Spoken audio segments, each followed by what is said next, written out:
All right, and now we will have our opening prayer by Brother Sergio Timothy, which will be followed by song service, then our welcome, and then our scripture reading.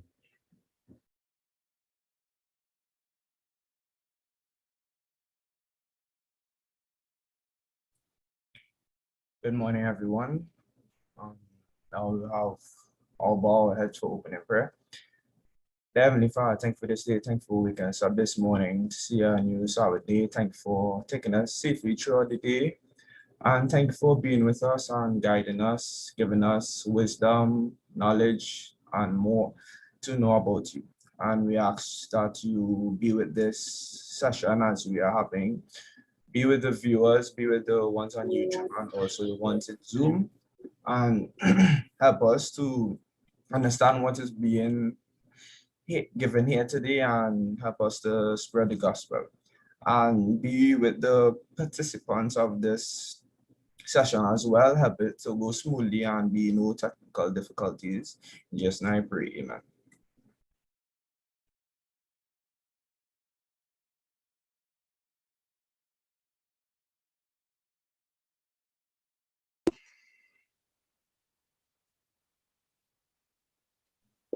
Okay, we'll go straight into our song service at this time.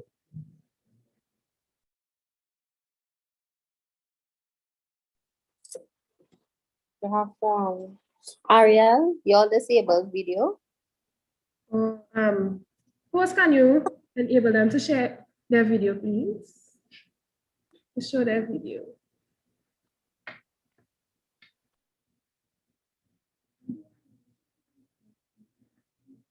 Are you able to now? No, they also muted us just now. Okay, just hold on a second.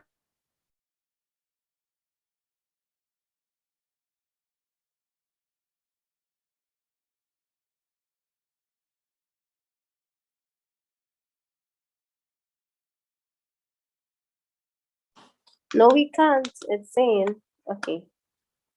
All right. Okay, good afternoon, everyone. Hi. We will sing, we'll start with some hymns and then we will sing choruses after. We'll start with hymn number 1. Praise to the Lord.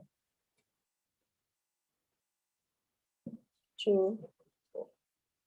Praise to the Lord, the Almighty, the King of creation. O my soul, praise Him, for He is thy health and salvation. All ye who live, now to His temple draw near. Join me in glad adoration. Praise to the Lord, who all things so wondrously made. Shielded thee under His wings, He so gently sustained. Hands on mercy, all thy desires have been granted in what He ordained. Praise to the Lord, who hath prospered thy work and defend thee. Surely His goodness and mercy daily attend thee. Ponder anew what the Almighty can do. If with His love we befriend thee. We will now sing hymn number 15, My Maker and My King.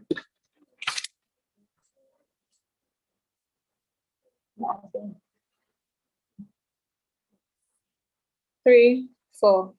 My Maker and my King, to thee by all I owe.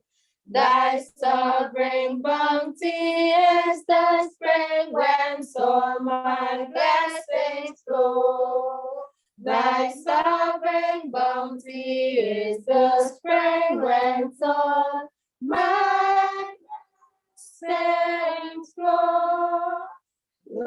creatures of thy hand, on thee alone I live.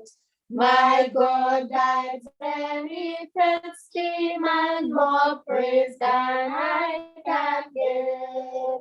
My God, thy benefits demand more praise than I can give. Lord, what can I impart when all is thine before?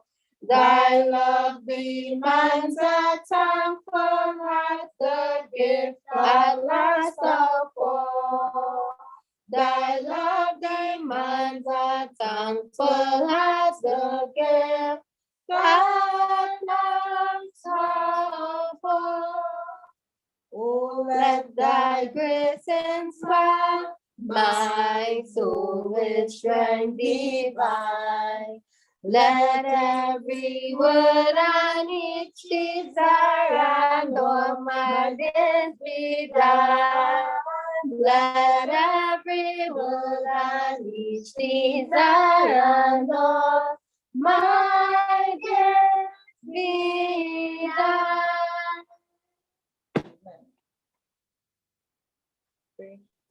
We shall have a grand time up in heaven.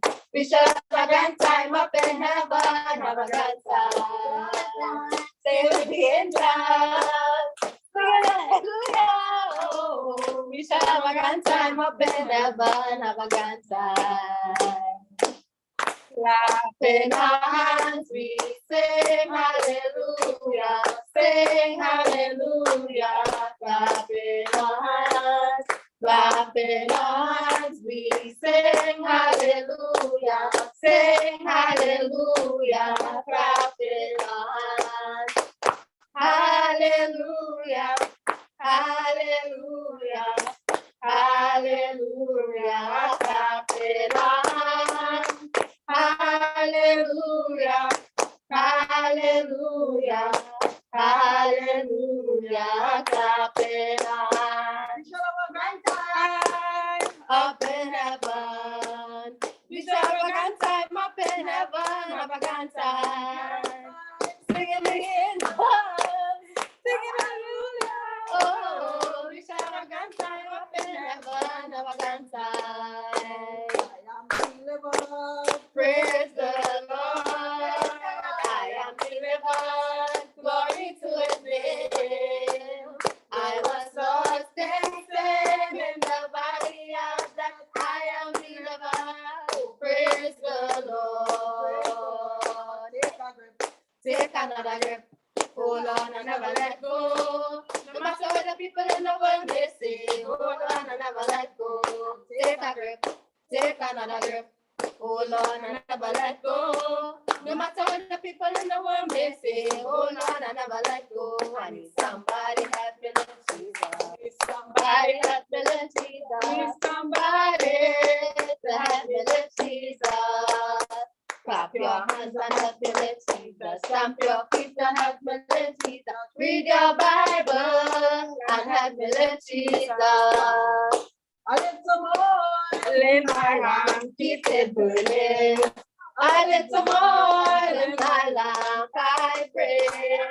I need some oil in my lamp, keep it burning. Keep it burning to the break of day. Christ so real to me. I lost him cause he built the victory. Many people doubt him, but I can live without him. That is why I love him so, he's so real to me. Amen. Amen. Amen. Amen. Amen. Amen. Amen. Amen. Amen. Amen. Well, I thought what you wanted.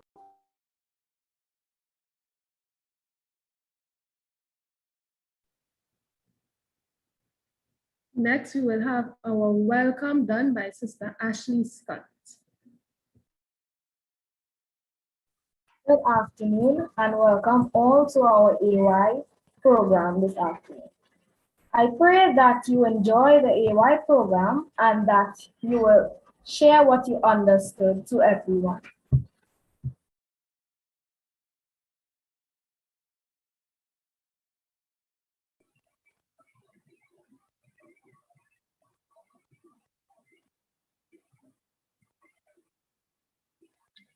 Our scripture reading for today is taken from 3 John chapter 1 and verse 2.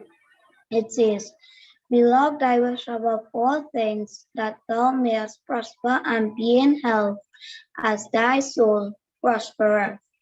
Our second scripture reading for today is taken from Jeremiah chapter 33 verse 6. It says, Behold, I will bring in health and cure, and I will cure them, will reveal unto them the abundance of peace and truth. Amen. Thank you, Vanjoy, for that wonderful scripture reading. We'll now have our devotion done by Sister Ava Cornwall and Brother Nathan Cornwall.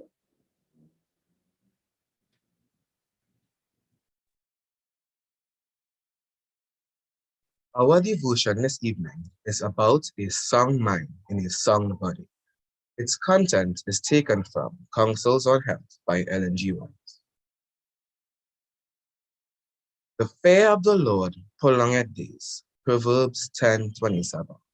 We all know that when God said, let us make man, he made us with mental, social, physical, and spiritual well-being. And all these aspects of our body needs to be addressed and needs to be healed. All who are under the training of God need the quiet hour for communion with their own hearts, with nature, and with God. We must individually hear him speaking to the heart. When every other voice is hushed and in quietness we wait before him, the silence of the soul makes more distinct the voice of God. He bids us, be still and know that I am God. Amidst the hurrying throngs and the strain of life's intense activities, he who is thus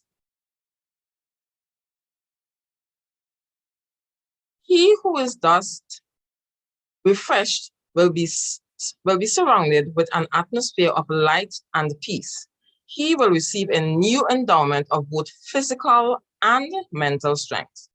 Let the mind become intellect and the will be placed on the Lord's side. And there will be a wonderful improvement in the physical health. Sickness of the mind prevails everywhere. 9/10 of the disease from which men suffer have their foundation here. The religion of Christ is one of its most effectual remedies, for it is a potent soother of the nerves. Heaven is all health, and the more deeply heavenly influences are realized, the more sure we will be to recover. Godliness does not conflict with the laws of health, but it is in harmony with them.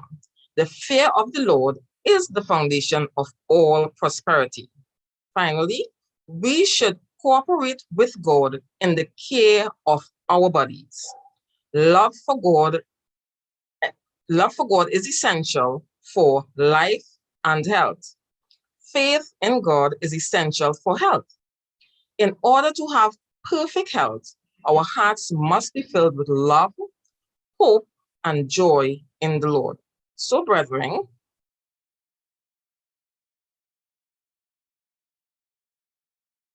Beloved, I wish for all things that thou prosper and be in health, even as they are so prosperous.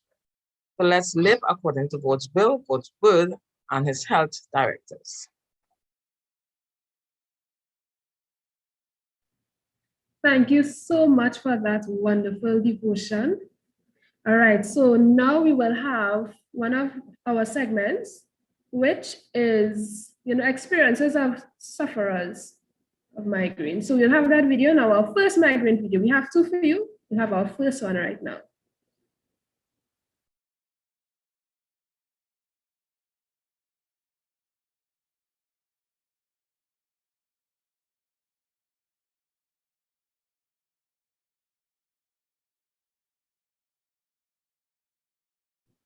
Unfortunately, we are not getting Towards the end of my university degree.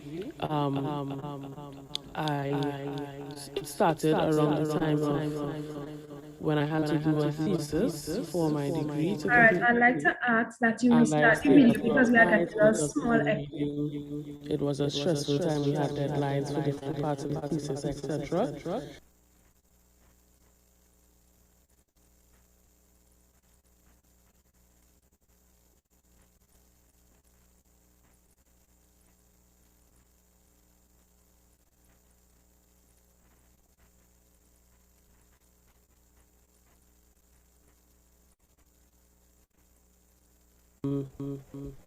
And then after a while, they stopped working all together. I will instead get night sweats and increased pulse, increased blood pressure, and so on.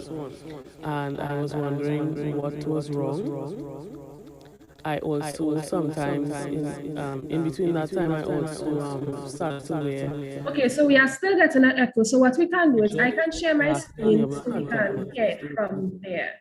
One's made of glass, and this. All right, so if you pause the video now, I will share my screen.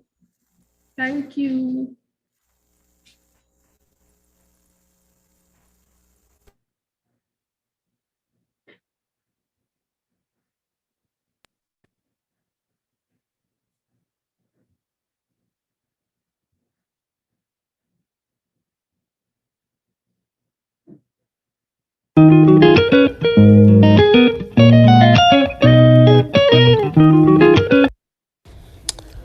All right.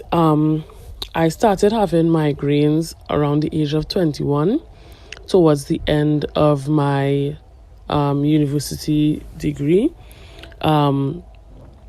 It started around the time of when I had to do a thesis for my degree to complete my degree, and I stayed up long nights, a lot of time reading. It was a stressful time. We had deadlines for different parts of the thesis, etc. It started around then. I started taking medication, mainly Excedrin and Vasograin, but then they started to work briefly. Sometimes they would just dull the pain instead of taking the pain away. And then after a while, they stopped working altogether. I would instead get night sweats and increased pulse, increased blood pressure, and so on. And I was wondering what was wrong. I also sometimes in between that time, I also started to wear rigid gas permeable contact lenses. Those are the ones made of glass, and this made me get even more migraines. So when I'm tired, especially now that we have online school, I'm a teacher, and I get more migraines coming down to the end of term time. I always get migraines. I found out later on that my body was allergic to all NSAIDs. So that would be everything from ibuprofen, paracetamol, which is in most of the pain medications that we use here. I am allergic to those. So my body cannot process them. So I have allergic reaction, which will be causing the night sweats and so on. So in short, I cannot take any medication for my condition. So I just have to wait out the migraines. Most of the time I try to get sleep and remove whatever may have caused the migraine in the first place. So that would be away from the computer, away from the phones, etc. And I also use a lot of garlic teas and ginger teas, and so that helps a bit. But in truth and in fact, sometimes they go on for 24 hours or more, and there is nothing I can do about it. My family, they try to encourage me not to let it interrupt my daily life. So if I can, as best as possible, to finish what it is I'm doing, so that I wouldn't miss my deadlines, and try to manage my stress levels. So try not to take on too many things. Watch the amount of hours that I'm wearing my contact lenses for. Make sure I keep them clean, etc., free of irritants, and so on. And I guess that's the best that they can do. There's nothing else that they can do, because I can't take any medication, just to get lots of rest and keep my stress levels down, which most of the time I manage to do. Hi, my name is Kerry, and I used to be a migraine sufferer. It all started when I was a child going to primary school. We would often walk home from school, and by the time I got home, I couldn't function. Used to have to bang my head, lie down in a dark room, just and don't move, just not be disturbed at all. Uh, and this happened all the way up to standard 4. When I finally went to the doctor for a checkup, and the doctor asked an interesting question. He asked, "How much water do you drink every day?" And I didn't like drinking water because it made me feel upset. So when I corrected that and started drinking water, it became much better. I didn't have the migraines anymore. And later in life, I realized that I suffered from sinuses, and they produce the same kind of migraine headaches. And dairy was my trigger, milk in particular. So I no longer drink cow's milk. And when I'm tired, I get migraines. So I have to take enough rest to ensure that I don't bring on migraine headaches. But all in all, with correct diet, enough rest, and exercise, you know, I have been able to overcome migraine headaches. My name is Crystal Gittins, and this is my migraine story. I experienced my first migraine when I was in high school. I remember staying up late the night before working on a project, and the next day around mid-morning, I had a strange sensation of seeing dark spots, my vision blurred, and then there was a searing pain on the left side of my head. I made it to my school's sick bay, unsure of what was happening, but the attendant, upon hearing my symptoms, let me know that I was experiencing my first migraine. Since then, migraines have been a reality that I've had to live with, and I have to be cautious to avoid triggering one by doing things like not sleeping or missing meals. I have also learned to avoid foods that tend to trigger them, such as soda and chocolate. I try to use alternatives to drugs when I do have one, such as resting in a dark, quiet room or inhaling peppermint.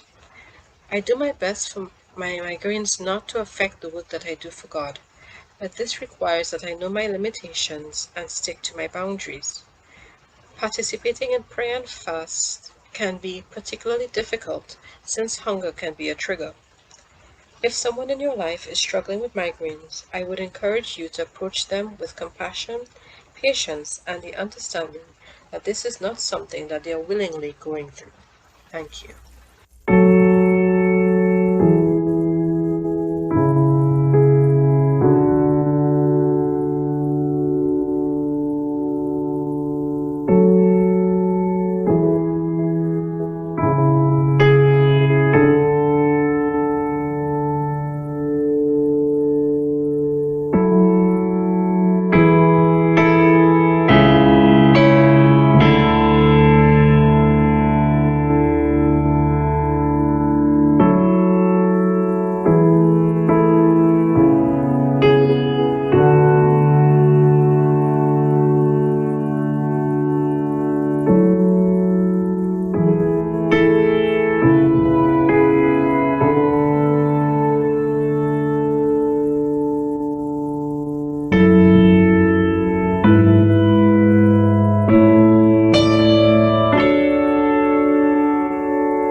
So that was the migraine video, the first one. We have a second one coming up. So right now, I will be doing the introduction of the program. So this program came across because I myself am a migraine sufferer.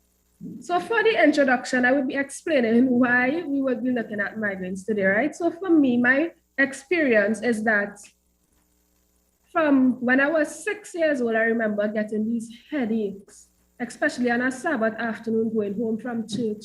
I'll have these headaches and mommy will have to come and loosen the bubbles in my head. And the headaches wouldn't go away, but whenever she did that, it would ease up. And then I'll have to go home and I'll sleep and eventually the headaches will go away. Then I remember in standard 2, every afternoon around 2 o'clock, because I sat by the window, the sunlight will come in and I'll have these bad headaches. And I mean, by that time, to be very honest, headaches were something that I was accustomed to. I'll have them probably every day, every other day. So it wasn't a big deal that the headaches got anyway. So I was just like, okay, I thought everybody got headaches all the time. And, you know, so whenever somebody said they had a headache, I'd just be like, okay, you know, it wasn't much of a big deal for me to have a headache.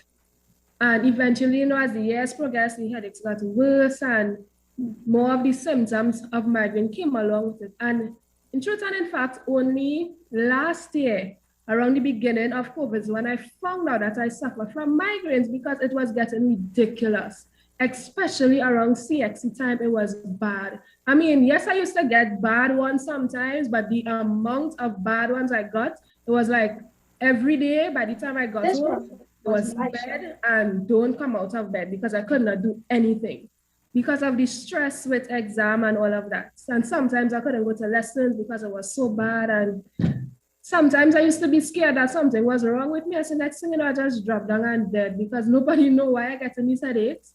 When I was in standard 4, I had gotten glasses and it didn't work. You know, I was documenting when I got the headaches, what I did, this, that. And nobody knew why I was getting these headaches. So sometimes I used to be a little scared, but beside that. And, you know, so the thing is, when I found out that it was migraine, I was actually devastated because I was like, I had to live with this thing for the rest of my life, boy. Oh my gosh. Because, you know, before that, I was thinking, okay, well, there was something I could do to get rid of these headaches. But when I found out that I have to live with it, I was like, Jesus, no. So then I went on to try to decide what my triggers were.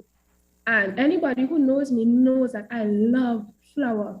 I love cake and I love bread. They used to call me the bread girl in school because I used to eat bread for lunch, bread for breakfast, bread for dinner. I always eat in a sandwich or something with bread. I love bread. And I found out that gluten was my biggest trigger. I said, Jesus, no, I can't do this. I can't do this thing, boy. So it so happened that God worked it out in such a way that I was able to sort of easily transition from a completely bread diet to a gluten-free diet. It's still hard sometimes because I feel like I'm going crazy. I don't have much in the house that I can eat. Or so my other triggers my triggers are gluten, dairy, MSG, caffeine, chocolates. If I eat too much tomatoes, I'll get a migraine. If I eat too much citrus, I'll get a migraine, and also light. So I have these glasses. I'm not wearing them now because, you know, you'll see the reflection. But these glasses are a lifesaver. Sometimes I can't go outside without getting a headache. So, you know, God is bringing me to the place where I'm slowly figuring out how to completely get rid of migraines. You know, eventually, hopefully, one day I would be able to say I no longer suffer from this thing. But, you know, God has shown me over the years how to be able to deal with it. And I know that there are a lot of people out there who suffer from migraine and they don't even know. So that is one of the reasons that we are having this program today. Also, there are a lot of people who have family members that suffer from it and they don't know how to deal with them when they're having a migraine. They don't understand what is going on. So that is the other reason that we are here today, to help those who do not suffer from it understand a little bit of what it's like and what they can do to help. Because one of the other big triggers for me is sound. So, and my brother is very noisy. He is always making noise. And sometimes I'll be like, Eli, I have a headache. And he will remember, okay, don't make any noise. And 3 minutes later, he has completely forgotten and is making noise again. And sometimes, like, it will be a very slight headache. And by the time 2 seconds of noise, it has intensified to the point where I need to go and get into a dark room and try or take tablets. Now, I have a very high pain tolerance, so I don't usually take tablets until it is completely unbearable. But that's another story. So right now we will have our parable podcast. So, just a little bit on parable podcast. As an AY society, we decided that we will incorporate a Bible story, a story directly from the Bible to deal with whatever it is we are dealing with in AY. Because a lot of the times we're not able to make the connection between the Bible and some of the issues that we are dealing with. So anytime you come to AY and you see parable podcast, know that it is a story relating to what we are dealing with in AY. So now we will have our parable podcast by Sister Soraya Nichols.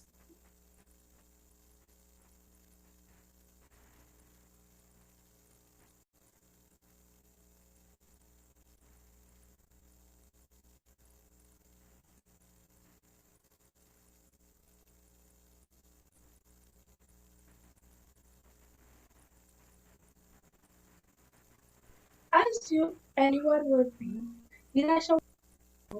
I'm your host, Sarah Nichols, and this is the Parable Podcast. One day, a Shunammite woman built a small upper room and put a bed in for a prophet of God. This prophet was Elisha, so that he can rest when he comes to visit. As anyone would be, Elisha was grateful to this woman and asked his servant to ask her how he can repay her for this kind deed. Well, she humbly declined, and in exchange of this, he asked his servant, what can be done on behalf of her? His servant replied, well, she has no son, and her husband is growing old. Elijah told the servant to call her. When the woman came, he said, about this time next year, you will be embracing a son.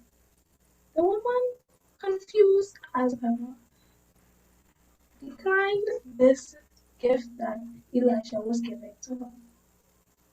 However, around next year, that same time, she was indeed embracing a son. This son grew up to be a little bit old, and one day he went out to visit his father in the fields. When he got there, he screamed out, my head! My head! His father told him, carry him to his mother, and the servant picked him up and carried him to his mother. When he reached to his mother, he rested his head on her lap, and then he died. Determined and devastated, his mother went to find Elisha. And when he saw her coming from the distance, Elisha that is, he told his servant to go out and greet her. The servant wondered and asked, what are you doing here, miss? Are your family okay? The woman proceeded on to Elisha, and she questioned him.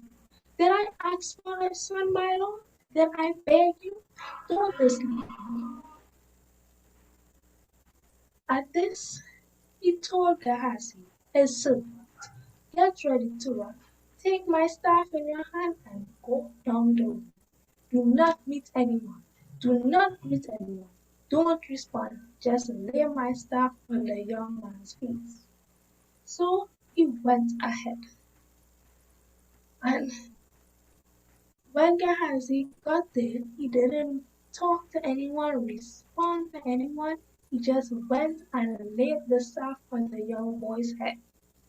However, there was no sound, no reaction. The boy was still dead. So he returned to Elisha, and he told him the young boy showed no sign of it. Well, Elijah took it upon himself and went to the house.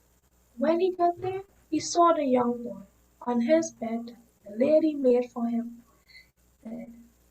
So he closed the door and prayed to the Lord.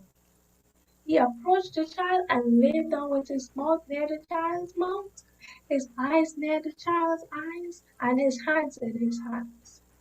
Elisha stretched out himself on the child, and the child's flesh began to grow warm.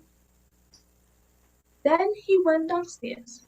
He walked about back and forth in the house, and then went back upstairs. And he did the same thing over again, and stretched himself over the child. This time, the boy sneezed 7 times and opened his eyes. What a miracle! When Elisha saw this, he told his servant to take for the lady to take back her son. She was so elated, she fell down on her knees, bowing low, and she took back her son and went out. This young man in the story, he died from a migraine. The technicalities behind that are unknown, but he had a headache, a problem that plenty people face on a daily basis. Such a scary thought to think that you could die from a headache. However, not even death could stop his mother or Elisha's faith in God. And Elisha was able to call on the power of God to wake the boy back up. So whenever you feel like you are down, you have a headache, you have a migraine, any problem that may come to face your life, even if it is life-threatening, call on God and have faith, and you too can be healed. If you're interested in hearing more about God's goodness, tune in again next week. I'm your host, Sarah Nichols, and this is the Parable Podcast. Okay, so we want to thank Sister Nicole, Sister Soraya for that wonderful parable podcast.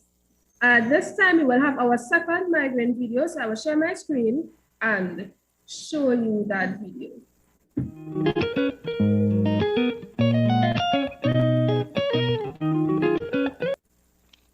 Alright, so I think the first time I had a migraine was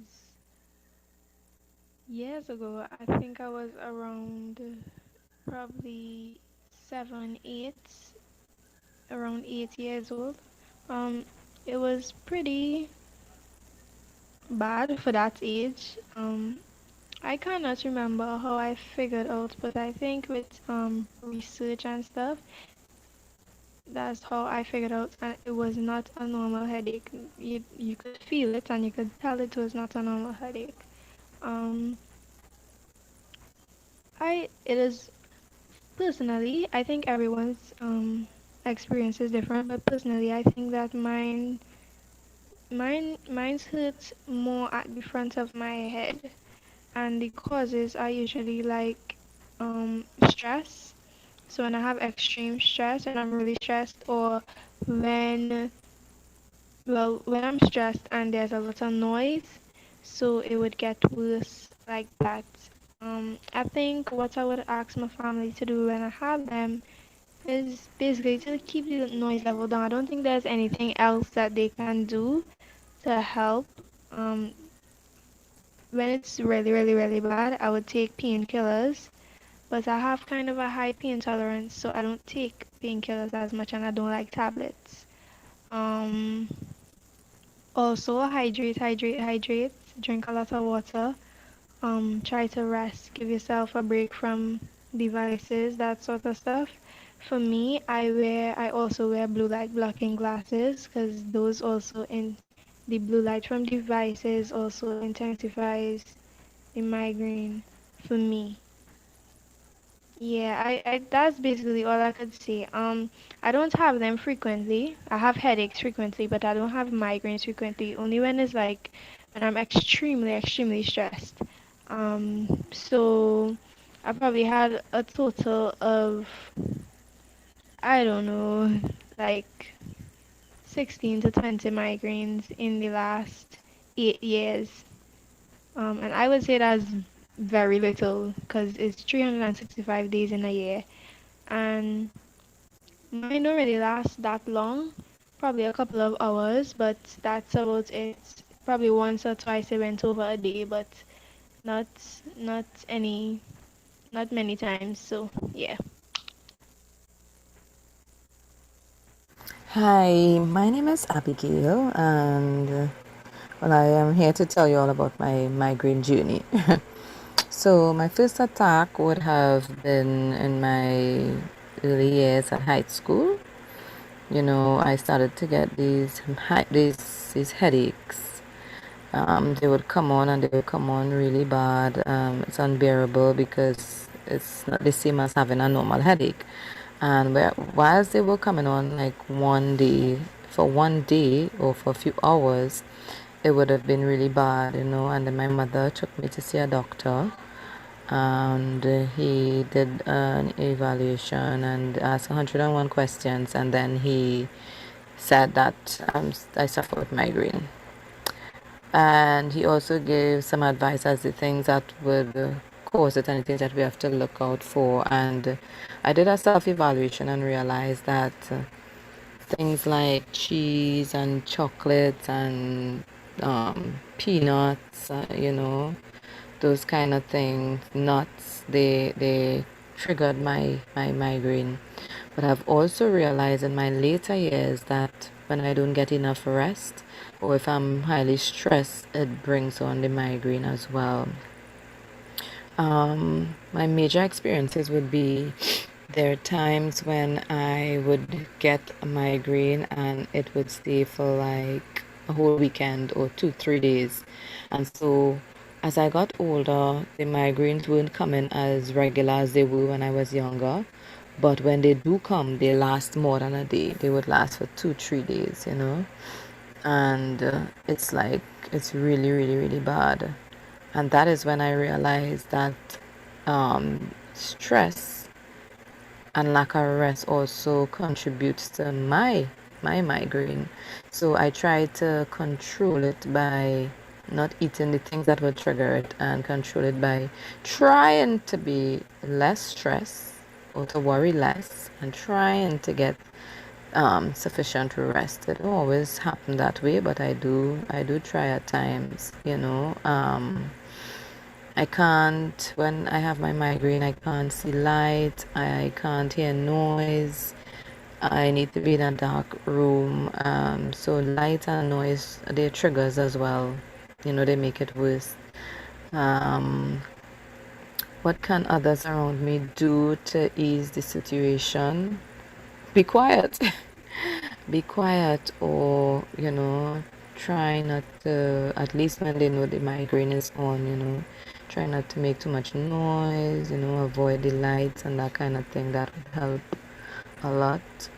Sometimes I take, I don't like taking tablets or medication on the whole, but I do buy the Panadol Ultra because it works for me. So this may sound odd, but I don't take the tablet as soon as the headache comes on. I wait until it gets like bad and I realize, well, it's not going then to take the tablet. You know, but that's something that I try to have at hand most of the times. That Panadol Ultra. Yeah. Um, how it affects the way I work for God in church and stuff. Well, if I have a terrible migraine, I can't focus. So there's no way I could go to church and be a part of worship, and because that's noise, I wouldn't be able to focus. I wouldn't be able, it would just be like total chaos for me. So I would not be able to do anything in church. But with respect to holding positions and things, it's not like if it's a disease that I'm living with every day. So yes, I live a normal life, you know, but the times when it comes on, it really messes up things. It really messes up things. I can't do my program, you know. It can be bad. It can be bad.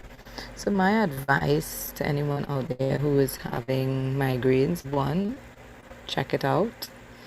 Two, watch your diet, watch the things that you're eating, try to worry less, get enough rest, and peppermint oil also works if you put it in the nape of your neck and you rub it on your forehead. It also helps as well. So the main thing I believe is for us to watch our diet and drink sufficient water, get sufficient rest, and exercise. Exercise also helps.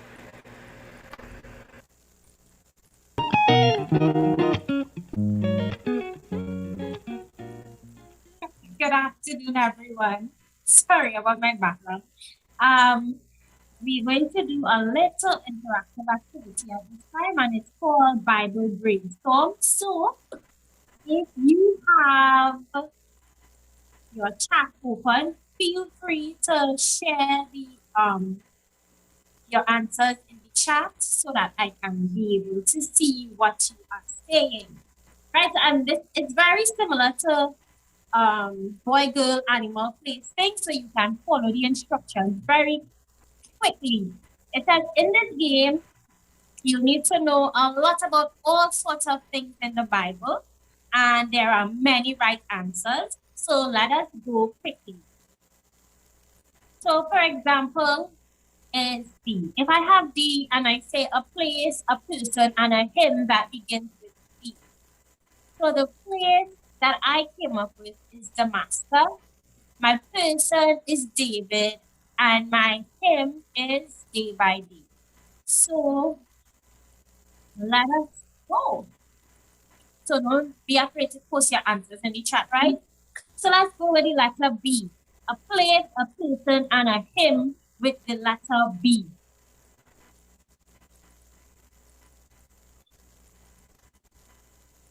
Anybody?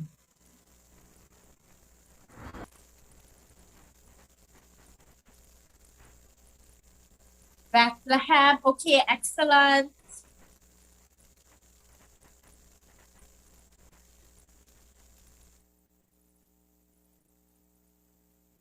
Okay, Babylon, excellent. Good job, good job. All right, so I'll give mine. My place was Babylon. Let's go with a person. Any person in the Bible whose name begins with B and a hymn. You can put them. Feel free to put your two answers one time. A person and a hymn. Right? I see Benjamin. Good. And a hymn. So my person's name was Barak. And your hymn is? Come on.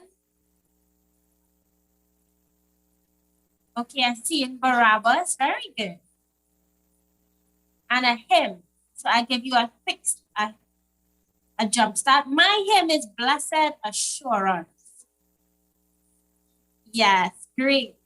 So let's go on to R. A place in the Bible that begins with R.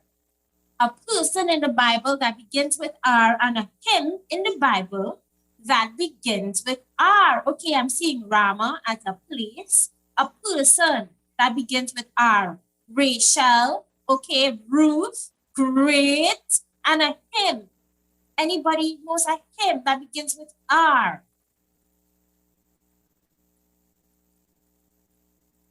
So by the time, redeem. Oh, that's excellent. My place was Rehoboth. My person's name was Rahab. And my song is Rescue the Perishing. And we go quickly to A.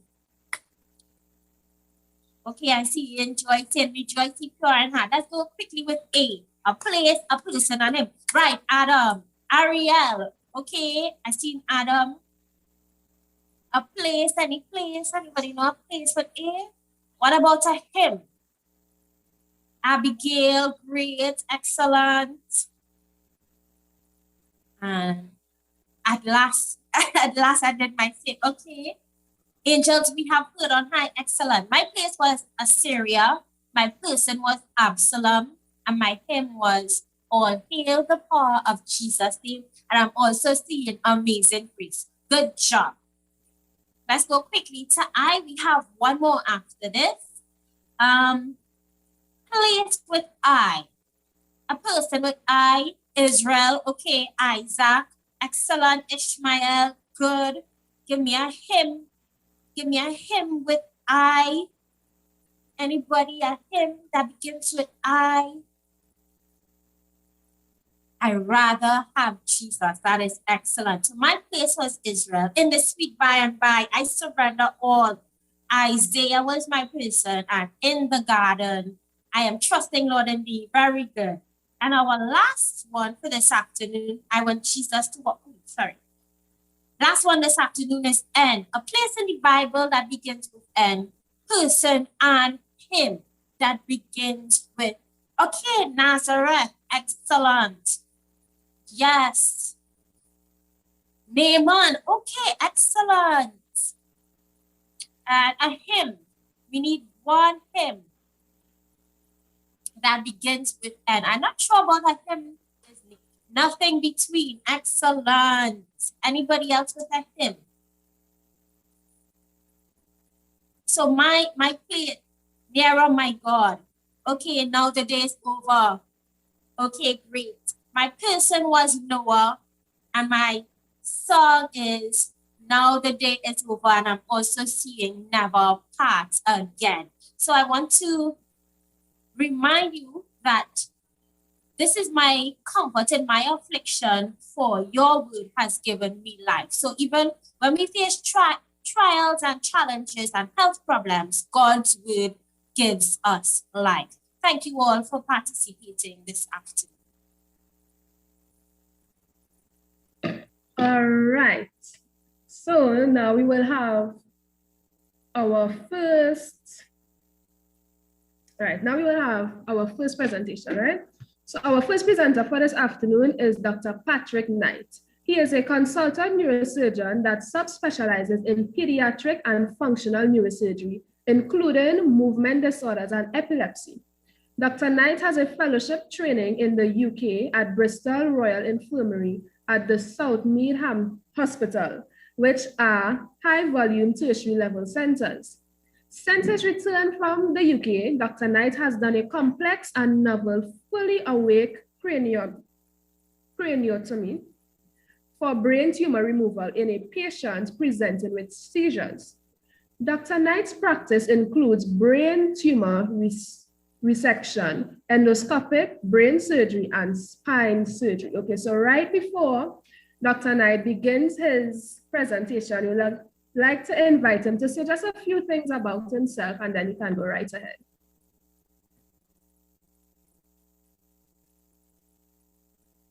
Hello? Yes. Hello? Hi, yes, good afternoon, Dr. Knight. Yes, we are seeing and we are hearing you. Afternoon. A few things about myself.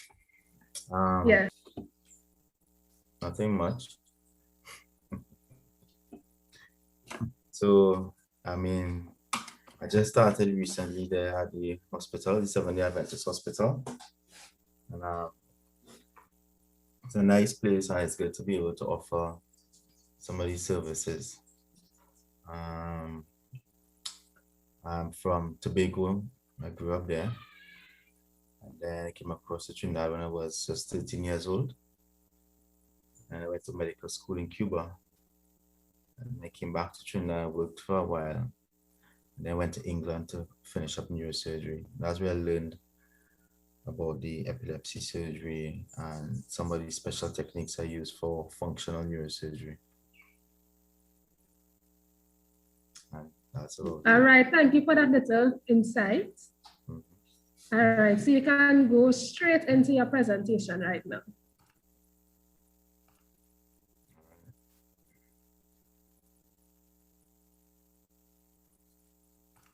See my screen now? Yes, you can see your screen.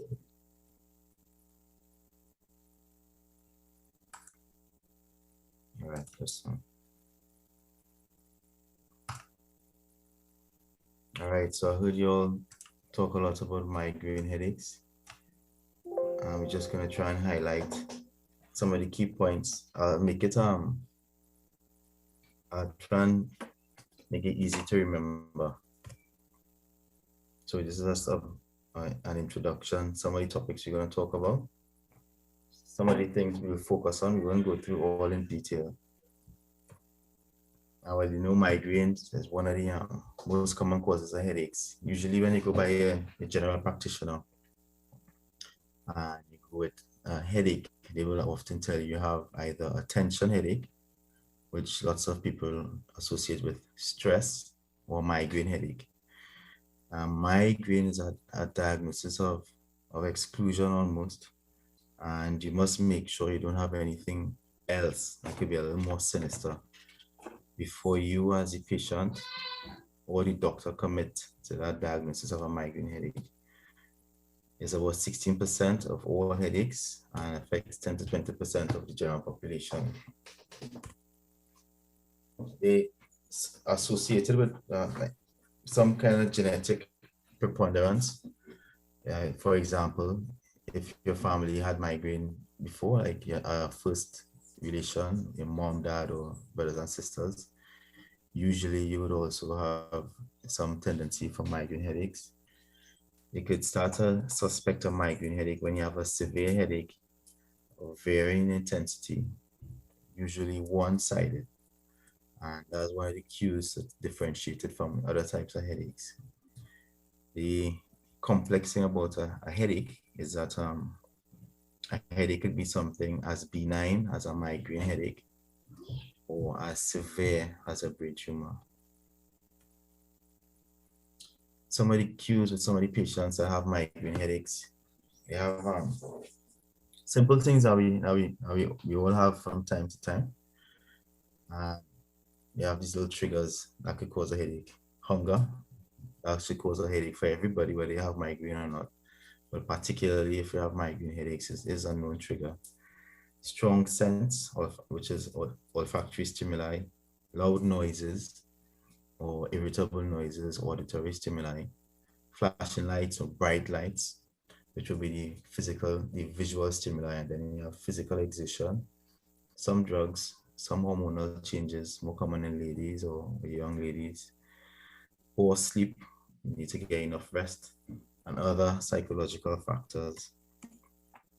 The four main phases, if you follow this graph right here, you have the prodrome, which is just like early signs, aura is warning sign, the actual headache, and the post-drome.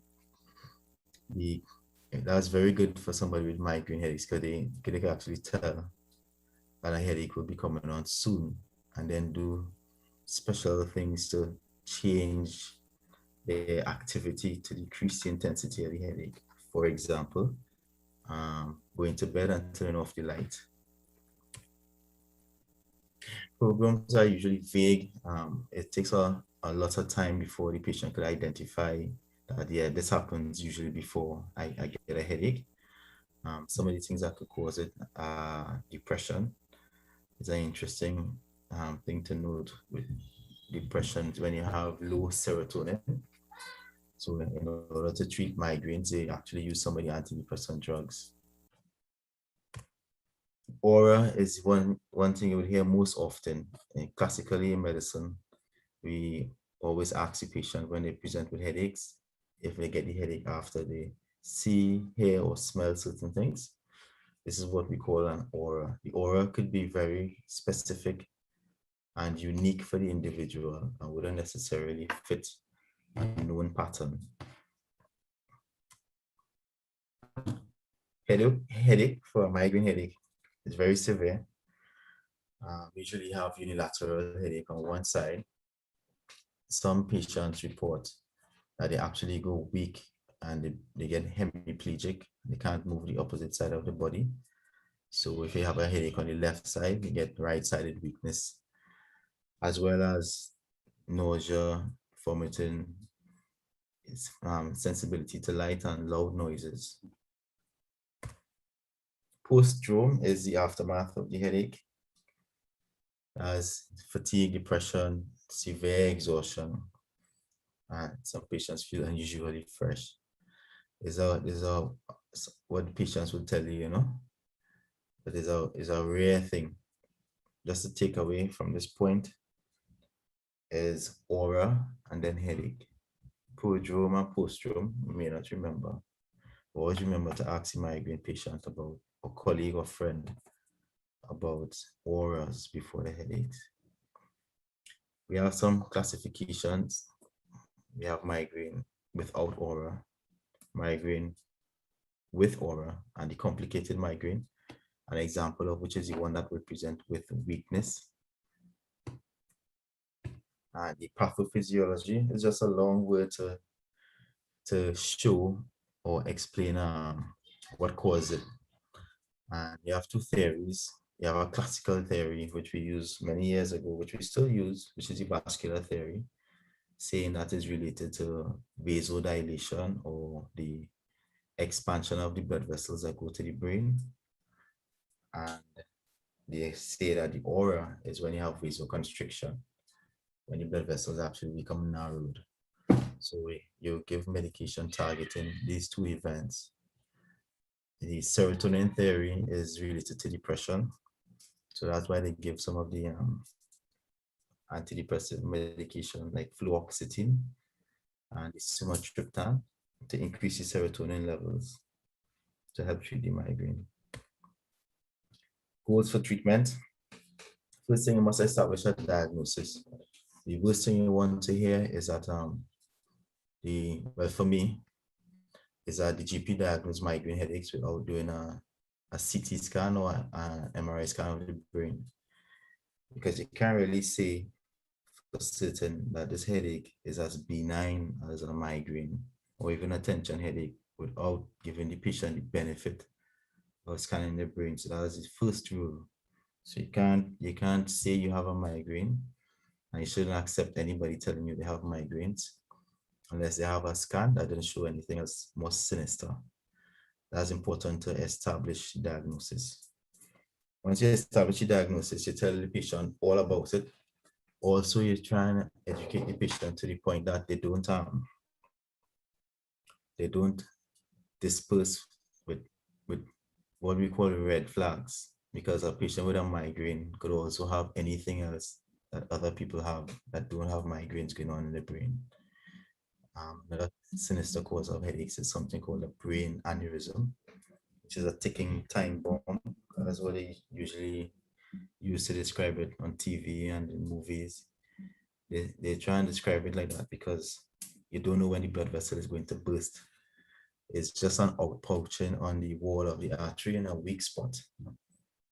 And you really need to tell the patient that if you're accustomed to having migraines, you're supposed to identify your headache pattern and also be able to notice when your headache changes.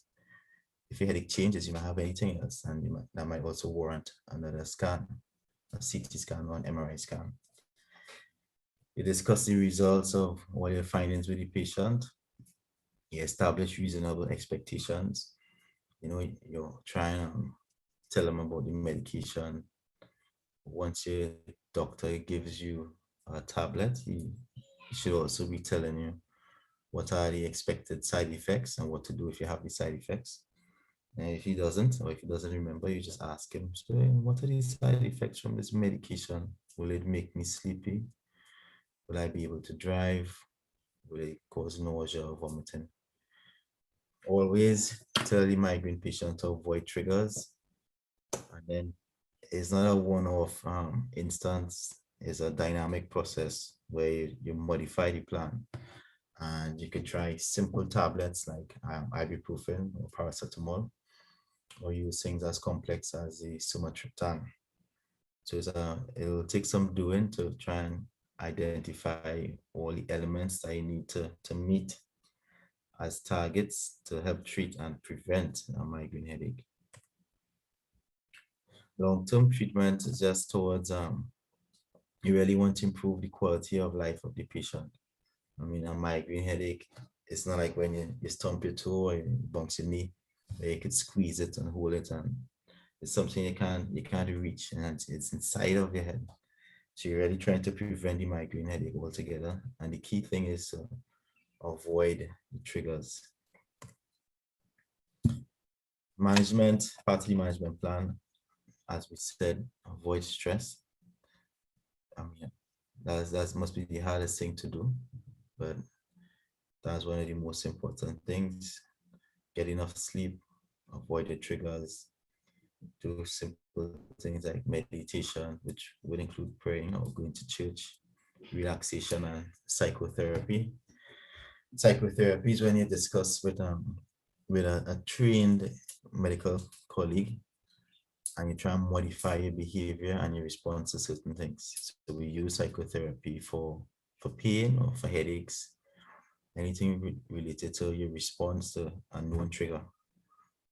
And in medication, you have two types: abortive, which is to treat the headache when you have it already, and preventative, which you will take if you're going into an oral phase to prevent the headache from coming. Some of the medication we use in abortive treatment, simple tablets like paracetamol, which is Panadol. Also make sure if you're taking Panadol, it does not have any caffeine with it, because sometimes you put caffeine in paracetamol tablets, and that could worsen your headache actually. And diclofenac is one of the most common drugs we have. We call it Flamma, Divon, Cataflam, Muzzle DP. These are common meds that you could use to treat a headache if you already have it. Specific treatment, I gave the example, one of the most common meds is sumatriptan. That's a 5-HT agonist. It's just the serotonin receptor in the brain. And we usually use these medications as a last resort because we need to talk a lot about the side effects of these meds with the patient. There are beta blockers if you're trying to treat the classical theory, which is vasoconstriction followed by vasodilation. Propranolol is a common medication that they use, but if you're asthmatic, it could actually trigger an asthma attack. Similarly, most of the medications that we use to treat pain can also trigger an asthma attack. So it's just important to note when you're taking meds or prescribing meds. Guidelines: migraine will interfere usually with your daily activity, and you try and treat it as best as you could to maintain a certain level of productivity. We use things like what we call a performance index, which will ask simple questions like, are you able to get up in the morning? Are you able to go to work? Are you productive in work? Just to determine how invasive we should be in treating a patient. You always try to consider when you're prescribing medication for a patient that the medication is actually available in the pharmacy, and that the patient, for example, some patients will tell you, I can't swallow a tablet, I need to prescribe a syrup. Uncommon migraine conditions. The uncommon one is the hemiplegic migraine. That's rare, but you need to know about it and be able to distinguish it from a stroke. So just to summarize the prevention, we use the preventative meds when needed. And obviously you need to be cued into your prodromes and your aura to be able to know how to take the medication. Avoid overuse of the acute meds, which you'll actually treat the headache if you have it. These tablets, because they're so strong, they have lots of side effects. So the least medication you could take, the better for you. And you always use the best medication for the patient. So it's not like if we standardize treatment. We try to, but because we are all individuals, you try and get the best thing for that individual patient.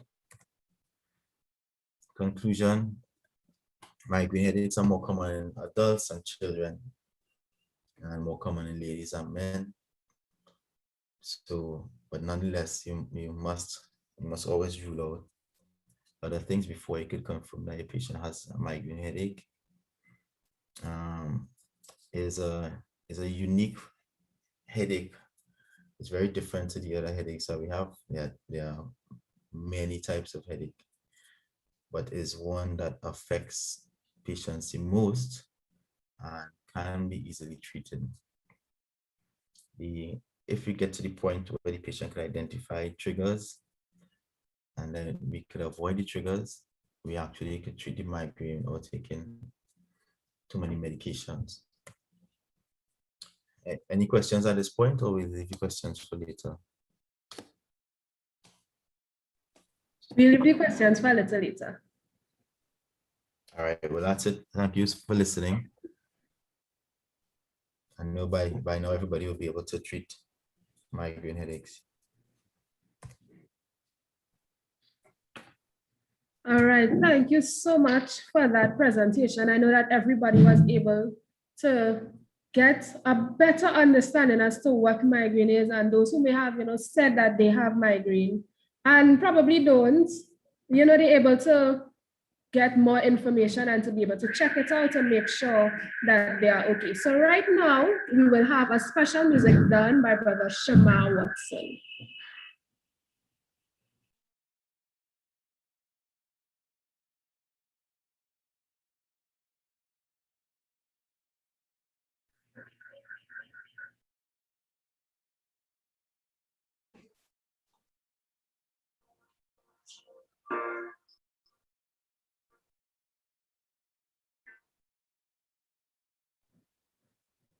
All right, Brother Shema Watson.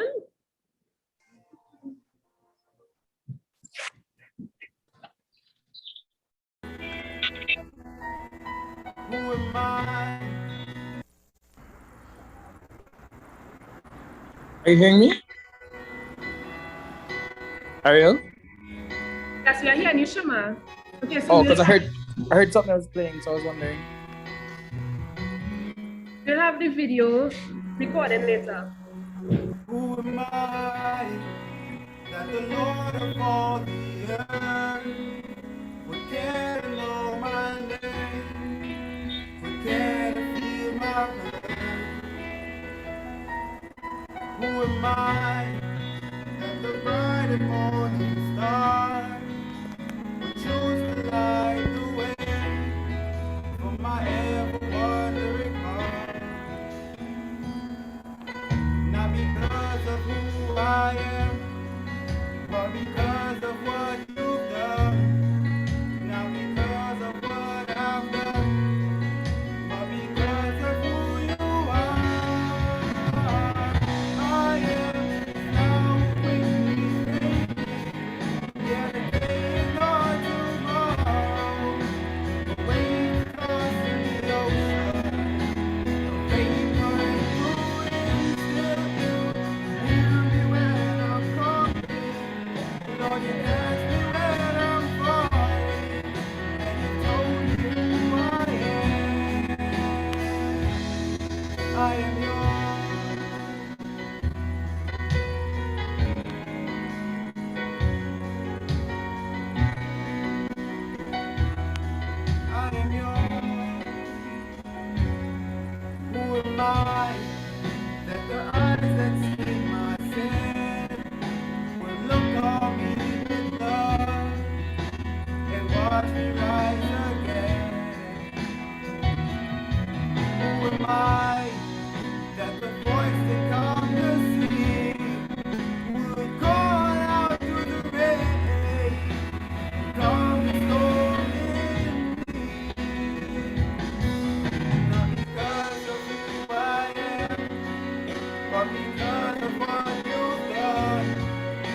but because of what you've done.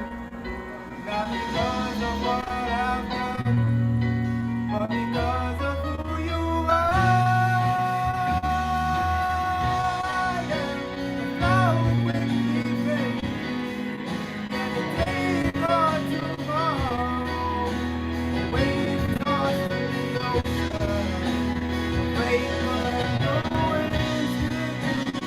Hear me when I'm calling, Lord, you catch me when I'm falling.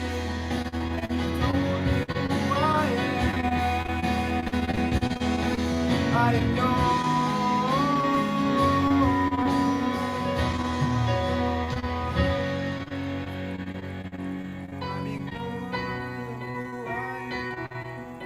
but because of what you've done, not because of what I've done, but because of who you are.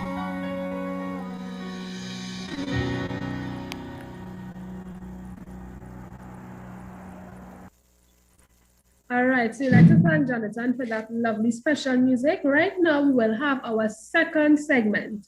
We have Dr. Polly Van Sutton, and she says that she's a country girl that was born and raised in South America. She was a sickly child, but showing great interest in healthy living from childhood. An educator and a naturopathic practitioner for over 43 years. She's the founder of Better Living Being, a ministry that is devoted to the complete restoration of mankind.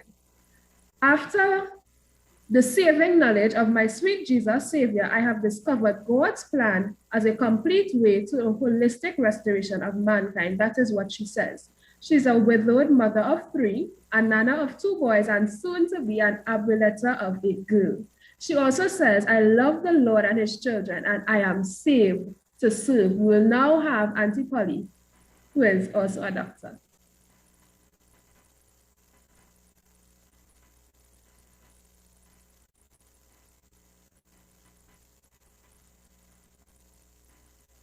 Okay, so right before you start, Auntie Polly, would you like to say anything about yourself? I miss you guys. I miss missions. I think it sums up my life that I love God, I love his people, and God saved me so that I can be of service to him. Okay. So I'm asking that the words of my mouth and the meditation of my heart would be acceptable in God's sight. In Jeremiah chapter 17 and verse 14, the word of God says, heal me, O Lord, and I shall be healed. Save me, and I shall be saved, for thou art my praise.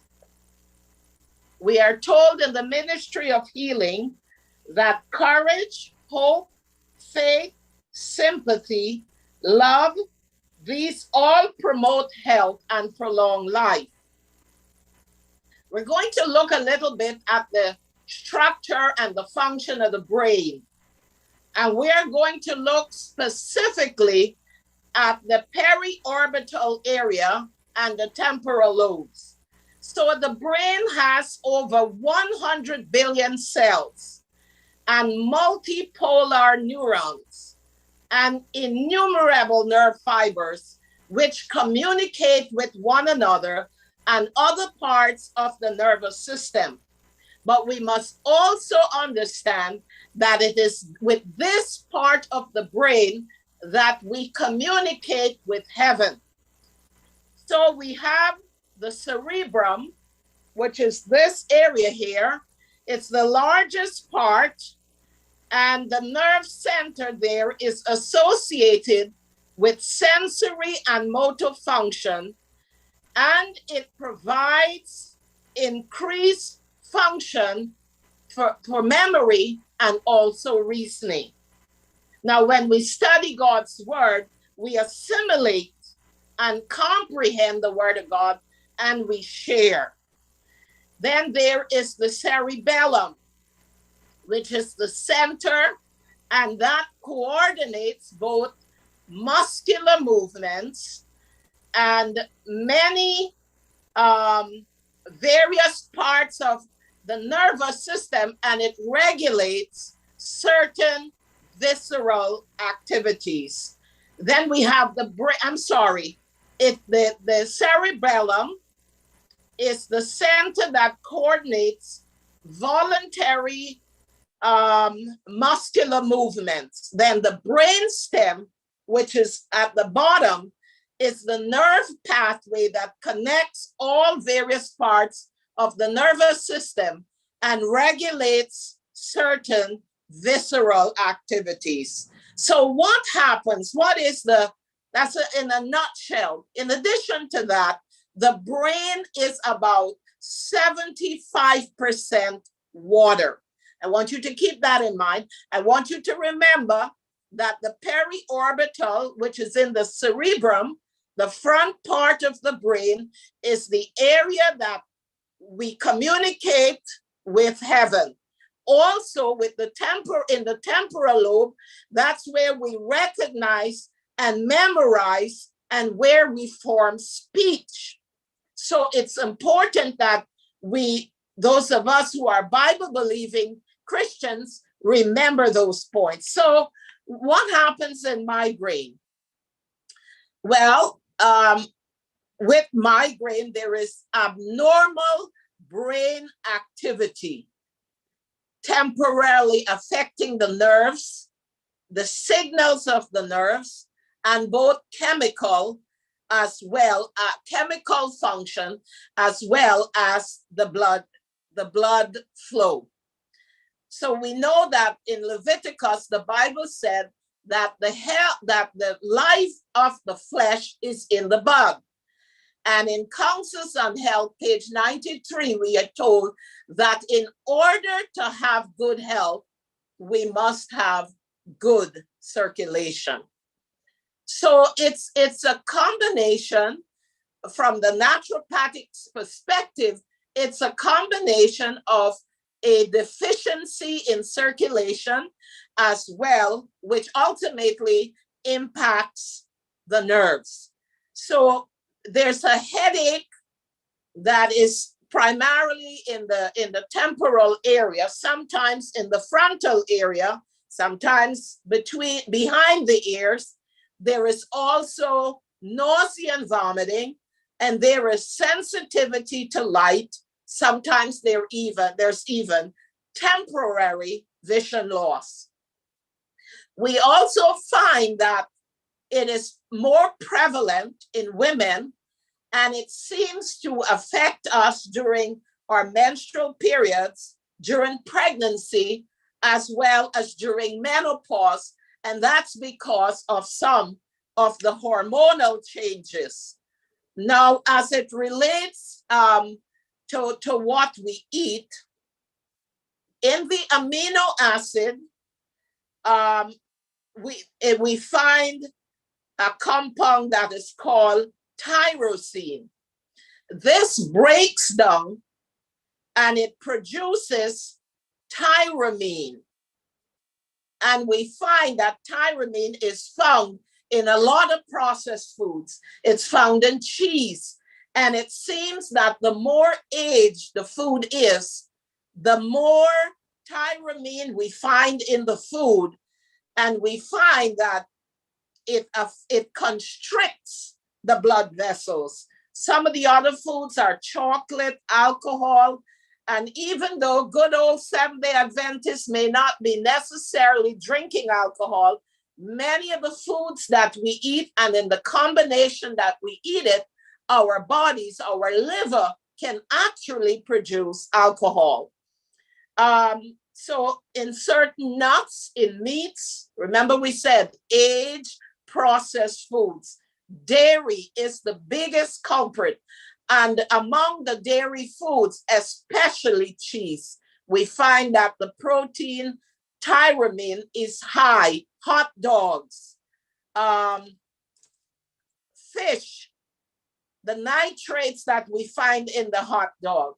So what is recommended? What are some, even though it's recommended a highly plant-based diet. There are certain fruits like plums and oranges, bananas, raspberries, and avocados, which can sometimes trigger or enhance those symptoms. So a plant-based diet is always recommended. We know that when Christ was speaking, and while he was upon the earth, he said, speaking about divorce, he said, the first was always the best. And we know that the original diet that God gave to us was a plant-based diet. And science has proven over and over again. We have the American Heart Association, the American Diabetic Association, the American Cancer Association. They have all found out that a plant-based diet is by far superior to any other diet. In the 70s, the health organizations here in America wanted to know why Seventh-day Adventists were so healthy. So they did a study on us, and they found out that our lifestyle, not only diet, but lifestyle, because some of the other areas of stress, for example, which produces anxiety and insomnia, sleeplessness, these can all affect the circulation of the blood and also can help to constrict the blood vessels. So what do we do in terms of treating this? In addition to a plant-based diet, which is high in monosaturated and polysaturated fats versus the saturated fats that are found in the non-plant-based diet, we find that it makes the blood thicker because of the saturated fats, and the platelets clump. And they release these clumped platelets. They release compounds that actually trigger migraine headaches. Also cholesterol. In Leviticus, when God spoke about the diet without blood and fat, he knew something about this organism that he created. And so he gave us a low cholesterol diet. And we find that when cholesterol is high in the blood, the cells of the proteins, of the platelets rather, they become sticky. And as they become sticky, they slow the flow of blood. Now you remember the heart is found here in the mid to left side of the thoracic area. The further away from the heart, the more difficult it is to pump blood. So, and the brain, of course, is high, further away from the heart, and it also have to work against gravity. So we need to keep the blood thin. We need to have the blood oxygenated very well. In addition to some of the foods that we recommend, orange and yellow and green vegetables, ginger, turmeric, garlic, and lemon. Now, I had 5 abdominal surgeries, and I developed, on my 5th surgery, I developed 2 blood clots, 2 pulmonary emboli, 2 clots going to my lung. I was on heparin drips for days, and then they weaned me off the drip and they put me on Coumadin, which is a blood thinner. Remember I said we need to keep the blood thin. And eventually one day I forgot to take my Coumadin, and it went on to 2 days, but I was supplementing lemon juice, which would also keep the blood thin, and drinking lots of water and doing power walks during the day. This would all enhance circulation. Also essential oils, such as peppermint oil, eucalyptus oil, massaging the area, the temporal lobes and the frontal lobe and the nape or the base of the neck. Also placing taking hot and cold shower, alternating hot water with cold water, always beginning with hot, increasing the heat and lowering it to cold at the end of your shower. This would stimulate and enhance circulation. It will also facilitate good rest. So warm showers and baths, hot and cold packs to the forehead and the base, the nape of the neck. Lavender is also good, and hydration. Put a little bit of lemon, a few lemon slices in that water, and keep hydrating. Wherever you are for more than 5 minutes, you should have a pitcher of soft water to drink, because remember we said the life of the flesh is in the blood, and perfect health requires perfect circulation. So we need to hydrate. So water therapy, inside and out, we need to be temperate. We cannot overwork, and we cannot put unhealthy foods in our bodies without reaping the fruit of the stress that we put our body through. We need to, at every pulsation of the heart, blood should make its way quickly and easily to all parts of the body. Whatever hinders the circulation forces blood back into the vital organs, producing congestion, and headaches are the result. Even more so, migraine headaches. What are the ways that we can relieve the congestion is to place our feet in hot water. You put it into warm, tepid, and hot. You keep increasing the temperature. Keep an ice pack over the forehead to keep the brain cool. We don't want to boil the brains. If you're a diabetic, you want to be sure that you check the temperature with your elbows so that you don't burn, because as the disease progresses, circulation decreases also, and so the nerves are affected. And with the decreased function of the nerves and circulation, you may not feel the correct temperature of the water, and we don't want you to be burned. So whatever hinders circulation, I said, forces blood back into the vital organs, producing congestion. So those warm and hot foot soaks will actually relieve congestion and just a general sense of well-being. Even if you're not sleeping well at nights, if you have high blood pressure, a hot foot bath would help. Massaging, of course, like I said, the temple, the neck, and the shoulder, and exercise, getting out into nature, reducing stimulation. I tell my clients that we should not have televisions in our rooms. We shouldn't have the iPads, even though I'm guilty. We shouldn't have the cell phones, even though mine is on mute at bedtime. But we should decrease stimulation. Our bed, our room is a place to rest, to communicate with, in an intimate way, with those we love, and to communicate with our maker. We have the pineal gland, which secretes melatonin, and so we need to get out into the sun. It is stimulated by sunlight to produce melatonin. We have what is called the light-dark cycle, where melatonin and serotonin and cortisol, time would not permit me, but research that the light-dark cycle or the circadian cycle, which helps us to sleep well so that our bodies can produce these hormones that would help to relax the muscles, to expand the blood vessels so that blood can flow. In the world of naturopathy, we believe that pain begins when there is a decreased supply of blood to the area.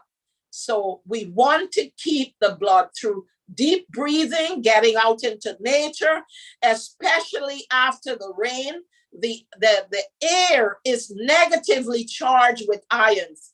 And it's one of the times that negative is actually positive.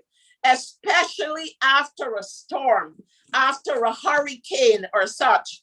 You go out into nature, you go to the sea, the lake, by the trees, and you deep breathe. I guarantee you that deep breathing out into nature when the air is negatively charged with ions, the oxygen will also stimulate secretion, reduce stress, and help to facilitate a better flow of blood also in the body. And of course, we have the light. We said, why is fresh air fresh? I'd like you to research Dr. Bernal Baldwin, and he spoke so much about the fresh air, the fresh air that is fresh. We are rebreathing air that is filled with carbon dioxide and the oxygen of so many others. And we should open our windows. We should have live plants in our rooms, and we should be sure that we are breathing fresh air. Those of you who are in Trinidad and Tobago, you have that privilege and that liberty. We must believe in God's natural ways of healing. Let me tell you, I was in allopathic medicine for several years, and it was after several illnesses, and I began to study God's plan.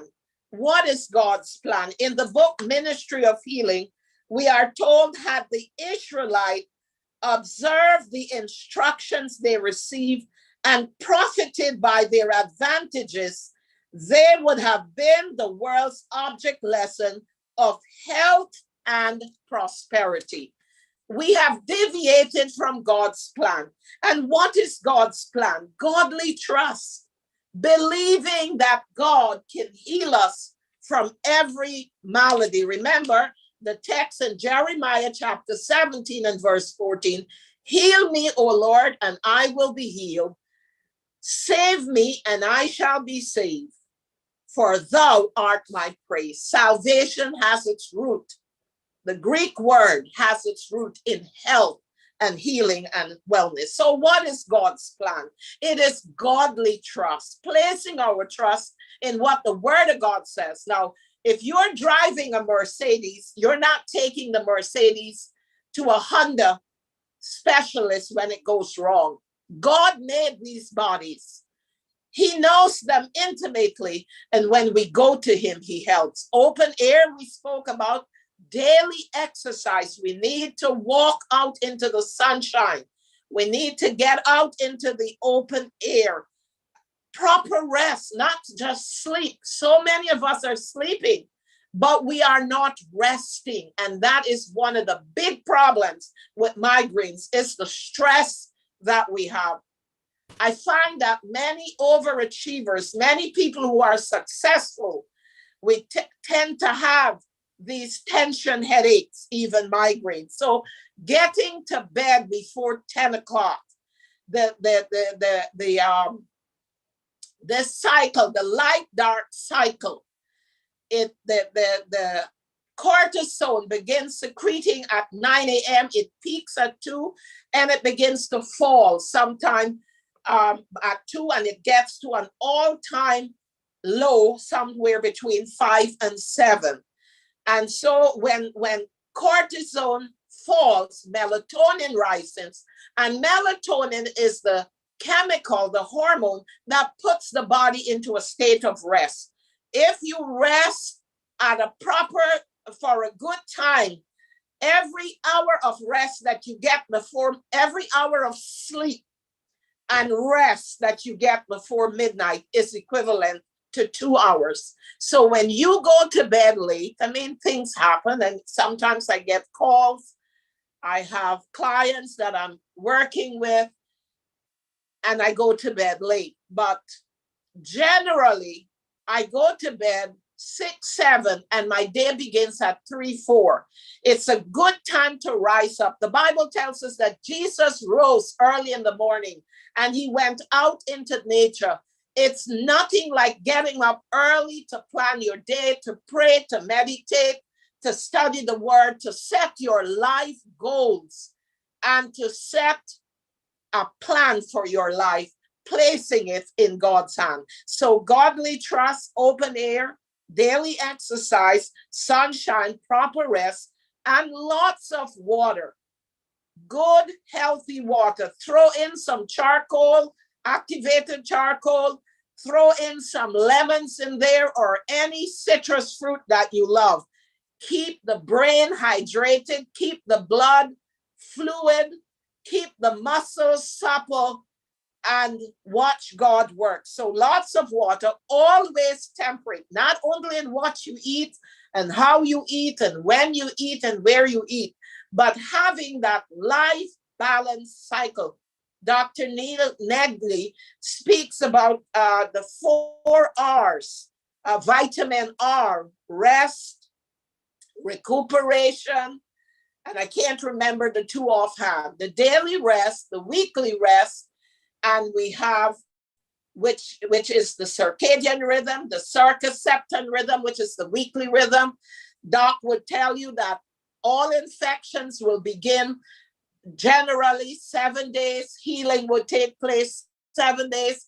And that's why many anti-infective drugs are given for 7 to 10 days because of that weekly cycle that was built into our bodies by God. And so we need to be temperate and we need adequate nutrition to get back to the plan that God gave us. Beloved, I wish above all else that you would prosper and be in good health. Do not sacrifice success and degrees for your health. Many of us, we're told, we spend our entire life trying to become rich and to become famous. And the last half of our life, we spend trying to regain health. Let us ask God to show us how we can balance our lives and overcome the kind of stress that would create the constriction of blood vessels in our brain and affect us. I want to tell you that I have recovered from migraine headaches. My last migraine headache was 41 years ago when I became pregnant with my firstborn. And I have never had a migraine headache. I do have slight headaches if I'm not rested properly, if I'm dehydrated. Those 2 loss of health, I cannot play with. So I pray, God, that you would go back to God and ask him to show you. We must go back to the way, Mark says. If drug medication was the answer, why are we becoming sicker and sicker? The old adage says 1 ounce of prevention is better than a pound of cure. Yes, allopathic medicine has its place in this world. I've been healed from 5 surgery and many other ailments, but let us prevent as far as possible many things that are plaguing us, those of us who profess to believe in God's ways. Thank you so much, Ariel, for giving me this privilege to share God's plan with his children.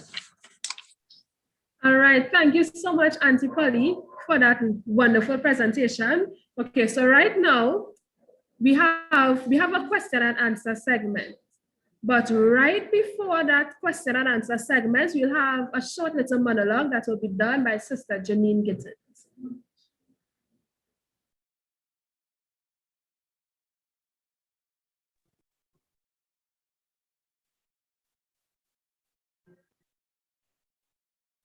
Okay, so this is Barbara's experience with migraine with aura. My first migraine attack. When I was 8 years old, it was 8 years old when I experienced my first migraine attack with aura. It is safe to say that it was one of the most scariest things that has ever happened to me. I was playing with my brother, and all of a sudden, I realized I could not see from my right eye. When panicking, I ran to my mom. I could not find the words to let her know what was happening to me. Visual disturbances and aphasia are really common oral symptoms for people with migraine. But for an 8-year-old, they can feel like the end of the world. Since then, migraine has had a constant part of my life. The intensity of my migraines has fluctuated over the years. When I was younger, I could go for months without an attack, but the frequency of my attacks has increased to once or twice per week. My oral symptoms. To me, the worst aspect of migraine is the unpredictability of migraine attacks. One moment I could be cycling through a field, the next I can't see. The oral symptoms of a migraine attack make me extremely vulnerable and can be temporarily disabling. Over the course of 3 to 4 hours, depending on the intensity of my attack, I experience a variety of neurological symptoms, which include visual disturbances, inability to speak, and loss of sensitivity on parts of my body, such as my face, my arms, and my hands. After this, the pain starts. And no, it is not just a headache. It feels like somebody is drilling the inside of my brain. I can't look at light, hear noises, or even move my head. Sometimes the pain is so bad that I get sick. Sometimes I am fine after a few hours. Sometimes it takes a few days to recover. In my experience, recovery takes 2 days. It is very isolated. Migraine attacks are not only extremely debilitating. During an attack, I am unable to drive, read, eat, work, or let alone function like a normal human being. They can also make you feel extremely isolated. The pain becomes a dark place where I become unreachable. Nothing really helps. I've tried different types of medication. There is no magic pill for migraine, and to this day, there is no cure. The effect of migraine, especially when chronic, is huge on my life. It affects my relationships, my career, my social life, and my mental health. Unwillingly, I become unreliable. I say yes to invitations, and an hour later, and an hour before, I might have to call it off. And even if I explain my condition over and over again, there will always be somebody telling me to pull yourself together is just a headache. Or someone who wants to help and suggest that ibuprofen, ice packs, heat packs, essential oils were great for their headaches. Trust me, I have tried every possible treatment under the sun, including a woman swinging a crystal around me and another one healing me with the power of their hands. Managing my migraines. Nothing works and is not always easy to identify my triggers, which include stress, a strong smell, lack of sleep, too much caffeine, not enough caffeine, too strenuous exercise, not enough exercise, and so on. For years, I hoped I would eventually identify the trigger, be able to isolate it, and never have another migraine again. Maybe if I stop eating chocolates, gluten, dairy, sugar, caffeine. While it certainly helps to have a healthy and balanced diet, excluding entire food groups from my diet has most definitely not made a difference on my migraine. And frankly, life is too short to give up on chocolate. Living with migraines is an endless battle between trying to be normal and struggling with the constant underlying anxiety of when the next attack is going to hit me. Will I be okay to present a paper at that conference? Will I be okay to go on that camping trip? Will I be okay on my wedding day? Family support. I am very lucky to have an extremely supportive family around me. My dad lives with migraines too, although not as frequent as mine, so he knows exactly what I'm going through. In my darkest and most painful periods of migraines, my parents and my husband are always there to remind me to live my life and not to let my migraine define me. I've spent many years of my life being angry at my migraine and being scared of their unpredictability. But at the end of the day, it's not worth it. Instead, I did learn to know my migraine and accept them as part of who I am. They are not the lightest part of me, but they are there. And what would the earth look like if shadows disappeared from it? As Mikhail Bulgakov rightly wrote in The Master and Margarita. Okay. Sometimes my migraines have been a way for my body to tell me to slow down and take better care of myself, or even to make me understand that I was in a situation that needed to change. I know migraine is hard and that finding help can be frustrating.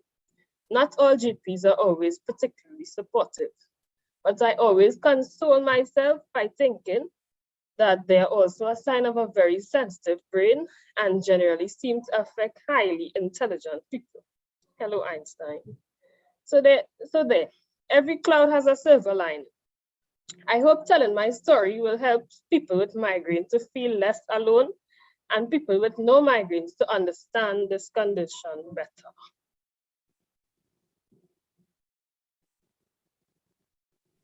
All right, so we want to thank Janine for bringing us that story from a migraine sufferer, Barbara. So I really wanted to include a story from somebody who suffers from it because there are lots of people out there who are desperate and they don't know what to do. They're fed up of trying everything and nothing seems to be working. I myself was there at a point in time. I was not as bad as Barbara, but I was like, I've changed my diet. I don't eat most of this stuff. I mean, we're not rich, so I'm not always able to stick to the strict diet because we know that the strict diet stuff, they are very expensive. So it's like, Lord, I do not know what to do again. I am fed up. It's not working. I can't do this. So I was really at the point where like, I really don't care anymore. I just need to get this out of my life. So I understand Barbara's frustration because sometimes it can be a lot, but we know that with God, all things are possible. And even though migraine is something that there's no real cure for it, we know that God wants us to live the best quality life that is possible. So even though it is something that, is genetic, it's not something that you could give yourself really and truly. Even, God really wants us to live the best life that we can live. So he will help us when we ask him for his help with our medical problems. Okay, so right now we will have our question and answer segment. Unfortunately, Dr. Knight had to leave because he had some patients to go and see too, but he said he will try to answer questions on the YouTube chat as much as possible. So Auntie Polly, you can answer the questions as best as you can. All right, so our first question from our question facilitator. You can go ahead and read a question, facilitator.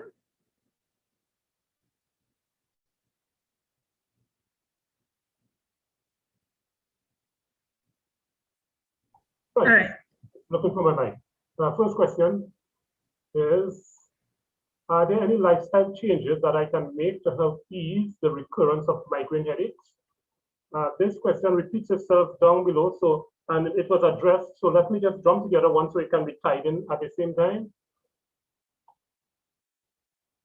Next question is, well, there was a comment. Thank you, Dr. Knight. This is great information. And the question is, what steps to take if I'm allergic to ibuprofen and aspirin? Dr. Cornelia, Santi Polly, I would leave this with you here as before I go on to the others. All right, so let's go first to the lifestyle changes. Remember, we said that it's a constriction of the blood vessels. Thick blood is trying to go up from the heart against gravity, so it's working hard. So we want to hydrate. We want to eat foods that are low we want to include more foods that are monosaturated and polysaturated versus saturated. And those foods are plant-based. So we want to include more green and yellow and orange and red vegetables and fruits in. We want to drink more. We want to exercise. We want to rest. Usually, I recall, and I've heard many of the sufferers of migraine speak about the aura. It doesn't usually come up on you. It creeps in. So what I would say, when you find that the symptoms are coming, get an ice pack and put over your head. What my mom used to do, she used to take a sock, you know, the socks that we wear, and she used to fill it up with ice cubes, put it in a piece of plastic, in a plastic bag, put it over my eyes. And I found not only was it shutting out the light, but it was also, which I now know, it was now relaxing the blood vessels, getting out into that air and deep breathing. So the oxygen can help. So to flow the blood to the brain. So the goal is to keep, to relax the blood vessels and to keep blood flowing to that area. There are some natural things. We spoke about the lemon, we spoke about ginger, about turmerics, which are all anti-inflammatories, and that would keep the blood vessels nice and clean, keep the passageway open, and help with the blood flow. But you cannot negate the rest, the hydration, the deep breathing, the nutrition, of course, trusting in God, getting out into the sunshine, being temperate. Now, if you are allergic to ibuprofen and aspirin, I believe, I know aspirin was given because it's a blood thinner, and of course, Tylenol or ibuprofen is given because they are pain relievers. But a lot of these drug medications will ultimately have a heavy load upon your liver.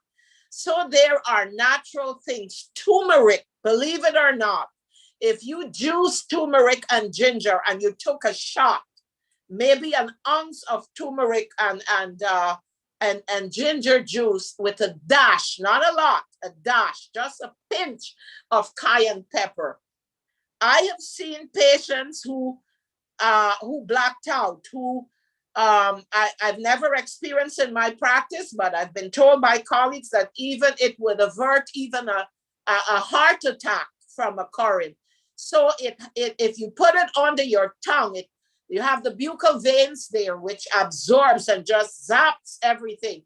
So if you took a dash of cayenne pepper and you put under your tongue, that will also help. Believe it or not, people are scared of cayenne pepper. But if you were to put a little bit of cayenne, not much, with some olive oil or coconut oil, and you massage that temporal area, and you massage the nape of your neck, that will also help to relieve some of that pressure. And of course, the hot and cold shower and the hot foot baths. Okay, thank you very much, Dr. Cornelius, or Auntie Polly, as I'm accustomed calling you. The next comment, I will ask for a comment, for your comment on this comment. Being allergic to all NSAIDs, that's Panadol Ultra. The person continues to say Panadol Ultra helps if taken before unbearable pain. He also made mention that Alcalado provides some relief if triggers are removed. Can you comment on this in terms of these two individual approaches to dealing with migraine? You know, sometimes drug medication is necessary, but like I said, they have their effects on the liver, because the liver and the kidneys, they metabolize these highly potent chemicals out of our bodies. So we have to be cautious, and I'm not taking migraines lightly. I told you that my migraine headache started between high school and college, and I've done years of study, and I can tell you, when I changed my lifestyle 40 years ago, more so 20 years ago, I've never had a migraine headache. And when I tell you my life could become stressful, but I'm learning, even in my widowhood, I'm learning that the more I depend upon God, the more I depend, and this is no cliche, the more I trust God, the easier life becomes, the less stressful life is. So don't negate trusting God. But yes, those are those are non-steroidal anti-inflammatories, which can replace ibuprofen. They will also affect the lining of your stomach. So be sure that if you're going to take those drugs, that you line your stomach with some food. Some people like to use a little yogurt. And now we have yogurt being made out of cashews, coconut, almonds, and many natural things. But to eat something, even if it's a piece of non-sour fruit, to coat your stomach, that would also be a good precautionary method to take.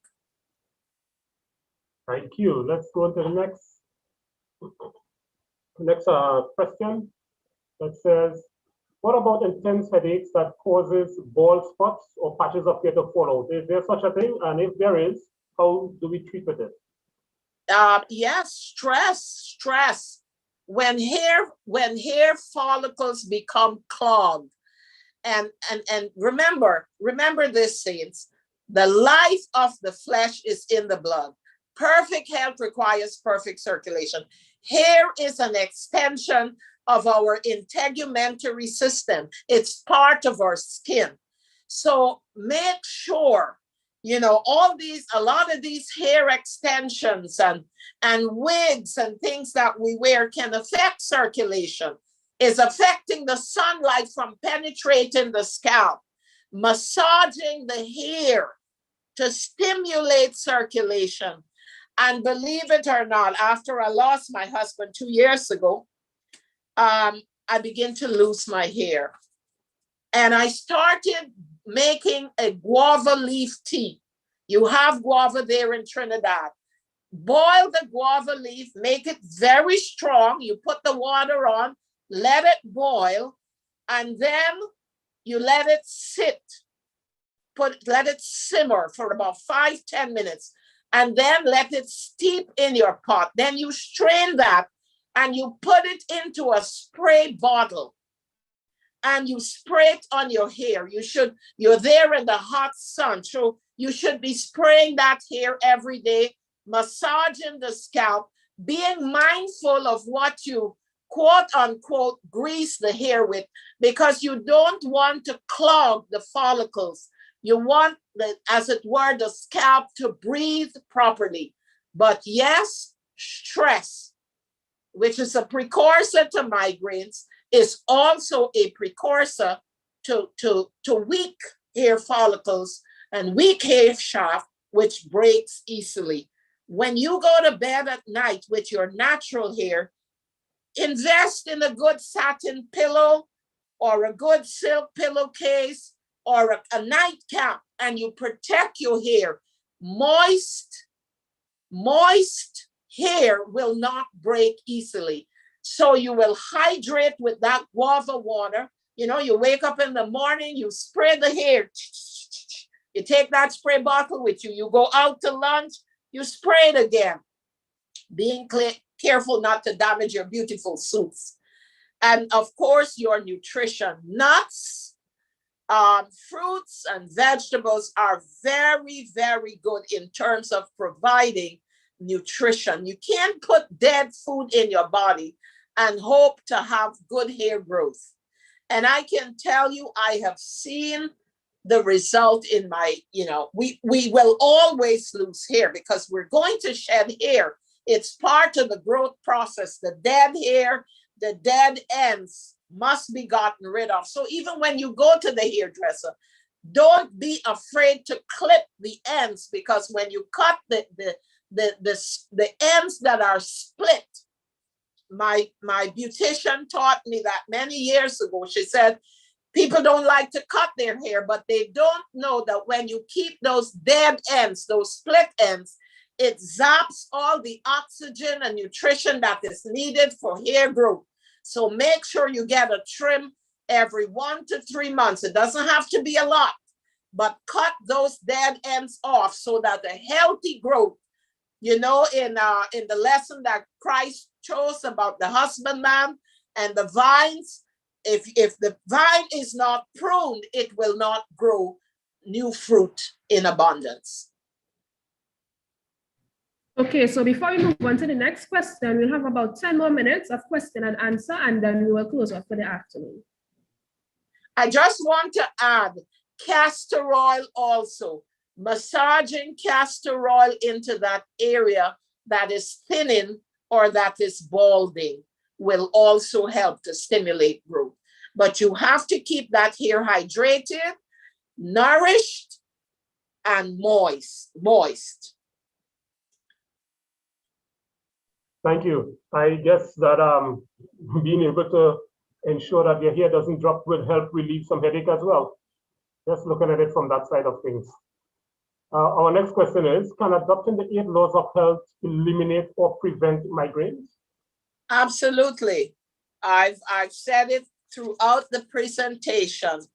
The hot foot soaks, the cold baths. You can even do what I call an ice pill, which is to ice the stomach and the spine opposite to the stomach. So if you're going to ice the right, whichever quadrant, upper, middle, lower of the right side of the stomach, then you go to the left of the back. When you go to the left side of the stomach, you go to the right of the back. Ice pack, that's going to help the sluggishness of the blood flow. In terms, we set up the pain for the hot foot bath. You want to keep your bowels regulated with a plant-based diet. You also want to prevent the formation of uric acid, which would further help to constrict blood vessels. And we know that, meats and dairy and teas and coffee, they're all culprits. I've heard people say that coffee helps migraines. And from a scientific, from a physiologic point of view, I don't know how that is possible because caffeine constricts blood vessel, and that's the culprit of migraine headache.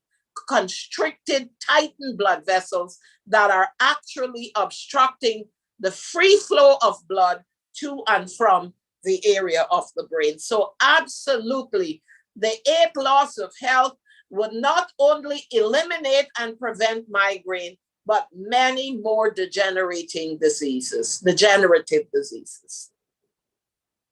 Okay, this is my final typed question, but let me just ask one from the YouTube chat. The questioner asked, I'm going to combine all 3 into one. In terms of hormonal changes, pregnancy, and puberty, do these contribute to headaches either in the later life with relation to what does the question say? To menopause, and in the earlier life in relation to puberty? Is there any correlation? Absolutely, Uncle. I mentioned that menstrual periods, pregnancy, and menopause that tend to increase the incidence of migraine headaches in women, and that is absolutely because of the hormonal fluctuations.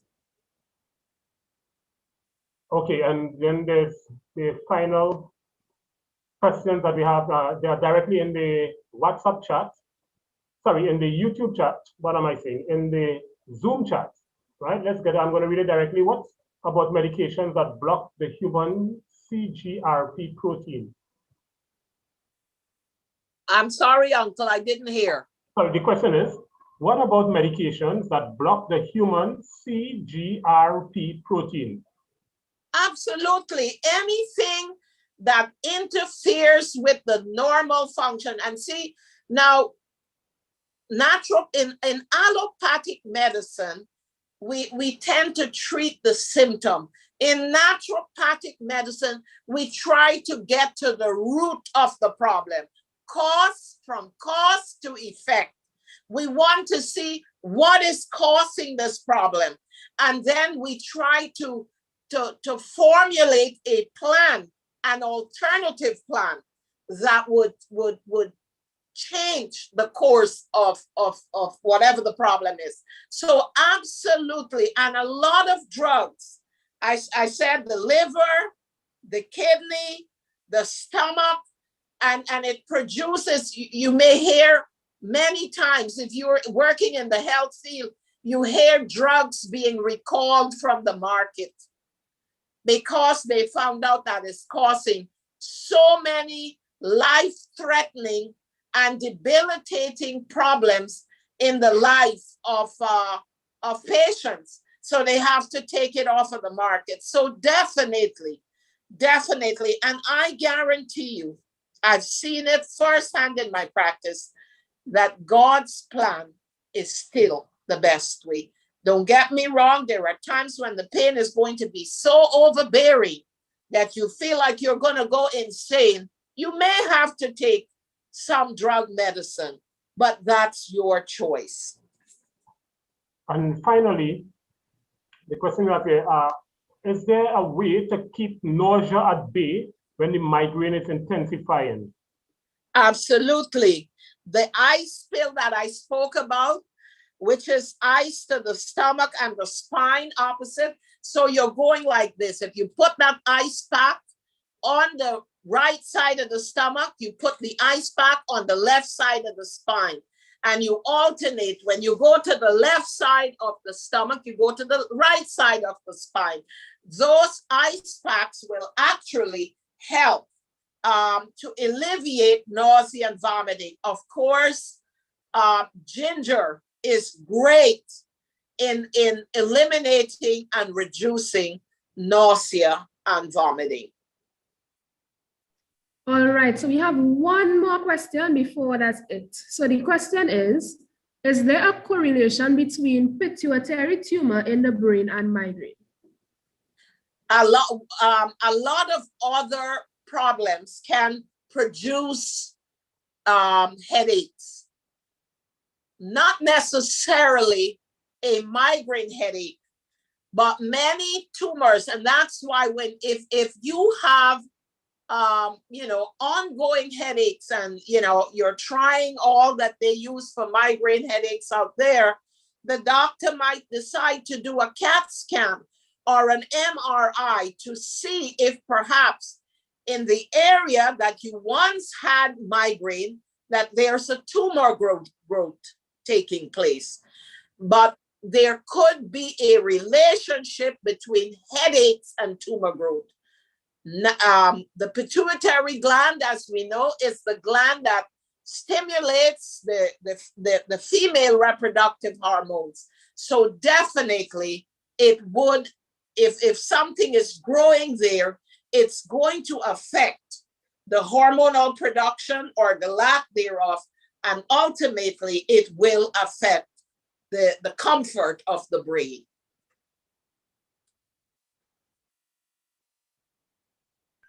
All right, so those are all our questions for this afternoon. I want to thank you so much, Auntie Polly, for stepping in Dr. Knight's absence and answering all these questions for us. Okay, so I will give the closing remarks now, and this basically just let us remember the 8 laws of health, and most important of all, I would say, is trust in God. Because really and truly, if we are to place our trust completely in God, completely in God, then we would not have stress, because we only stress when we don't trust God to take care of our situations. So if we do that, then we will completely eliminate stress, one of the biggest triggers of migraine. All right, so that is all I have to say in closing for this afternoon. Right now, we will have our special music done by Brother Shema Watson. Thank you so much, Ariel.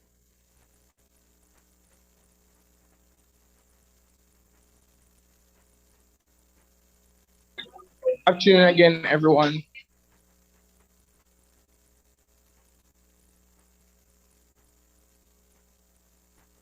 Okay. Shema, you can go ahead and do your special music now.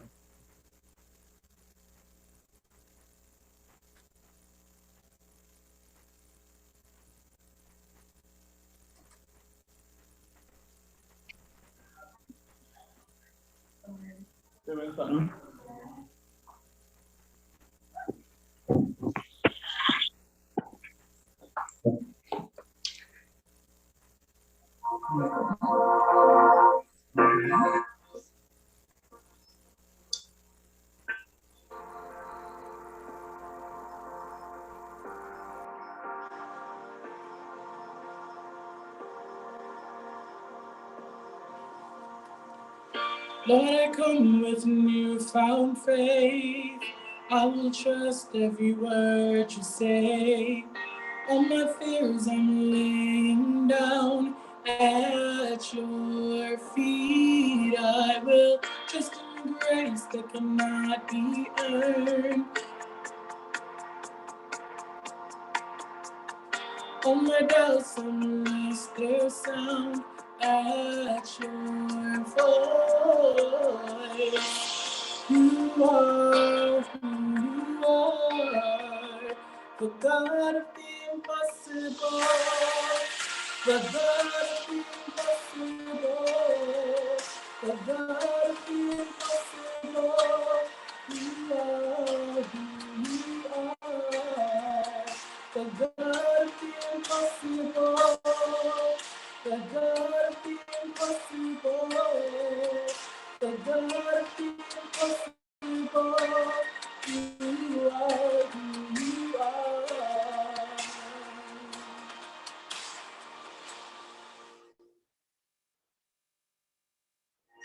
But I come with willing hands, use my life to fulfill your plan. All I have, I give to you, and all for you. You are who you are.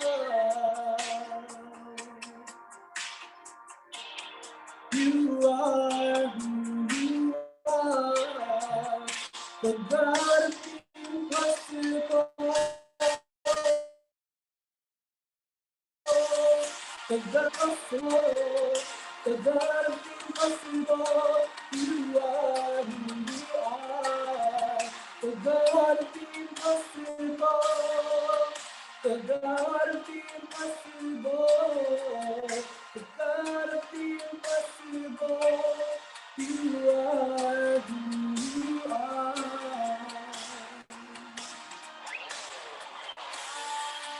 The God of the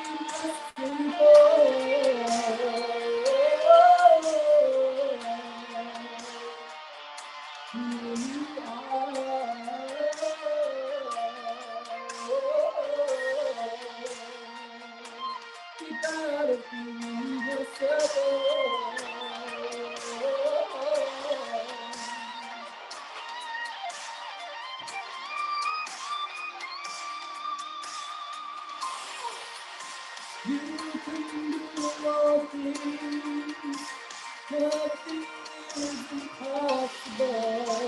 You can do all things, you can do all things, you can do all things, even the valley, you can do all things.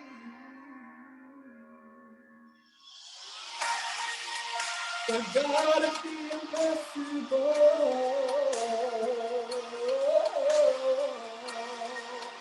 The God of the impossible.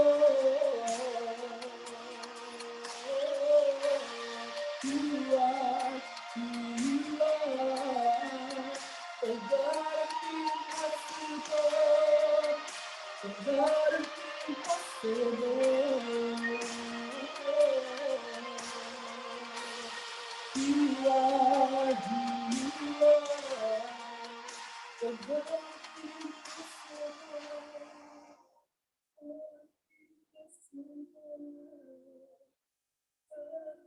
impossible. You are who you are.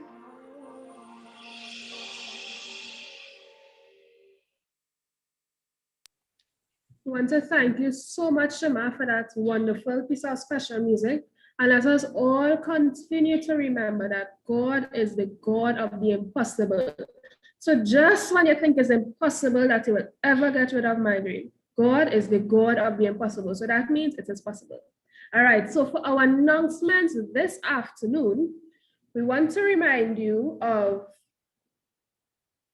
our fitness program that our district is having. It is at 6 a.m. every Sunday morning, and the login, the meeting ID, and the password is right there, so you can screenshot it quickly or go back on YouTube to get it. So that will be tomorrow morning, please the Lord, at 6 a.m.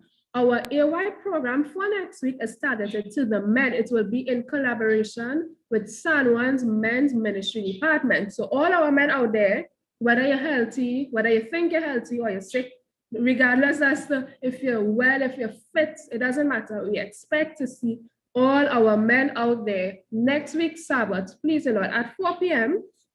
And you can go on YouTube to find more information about the program later on. So, and we also want to see our women out here to support the men. Our AY program for the 31st is young and strong, and this has to deal with the health with youth. Sorry, it's the 24th of July. All right. So we want to thank you again all for coming out. The 21st, sorry. We want to thank you all for coming out to AY this afternoon. You can follow HMF Sub-West District on all social media platforms for more information about AY programs and church programs that we will be having coming up. All right, so now we will have our closing prayer done by Brother Elias Brown.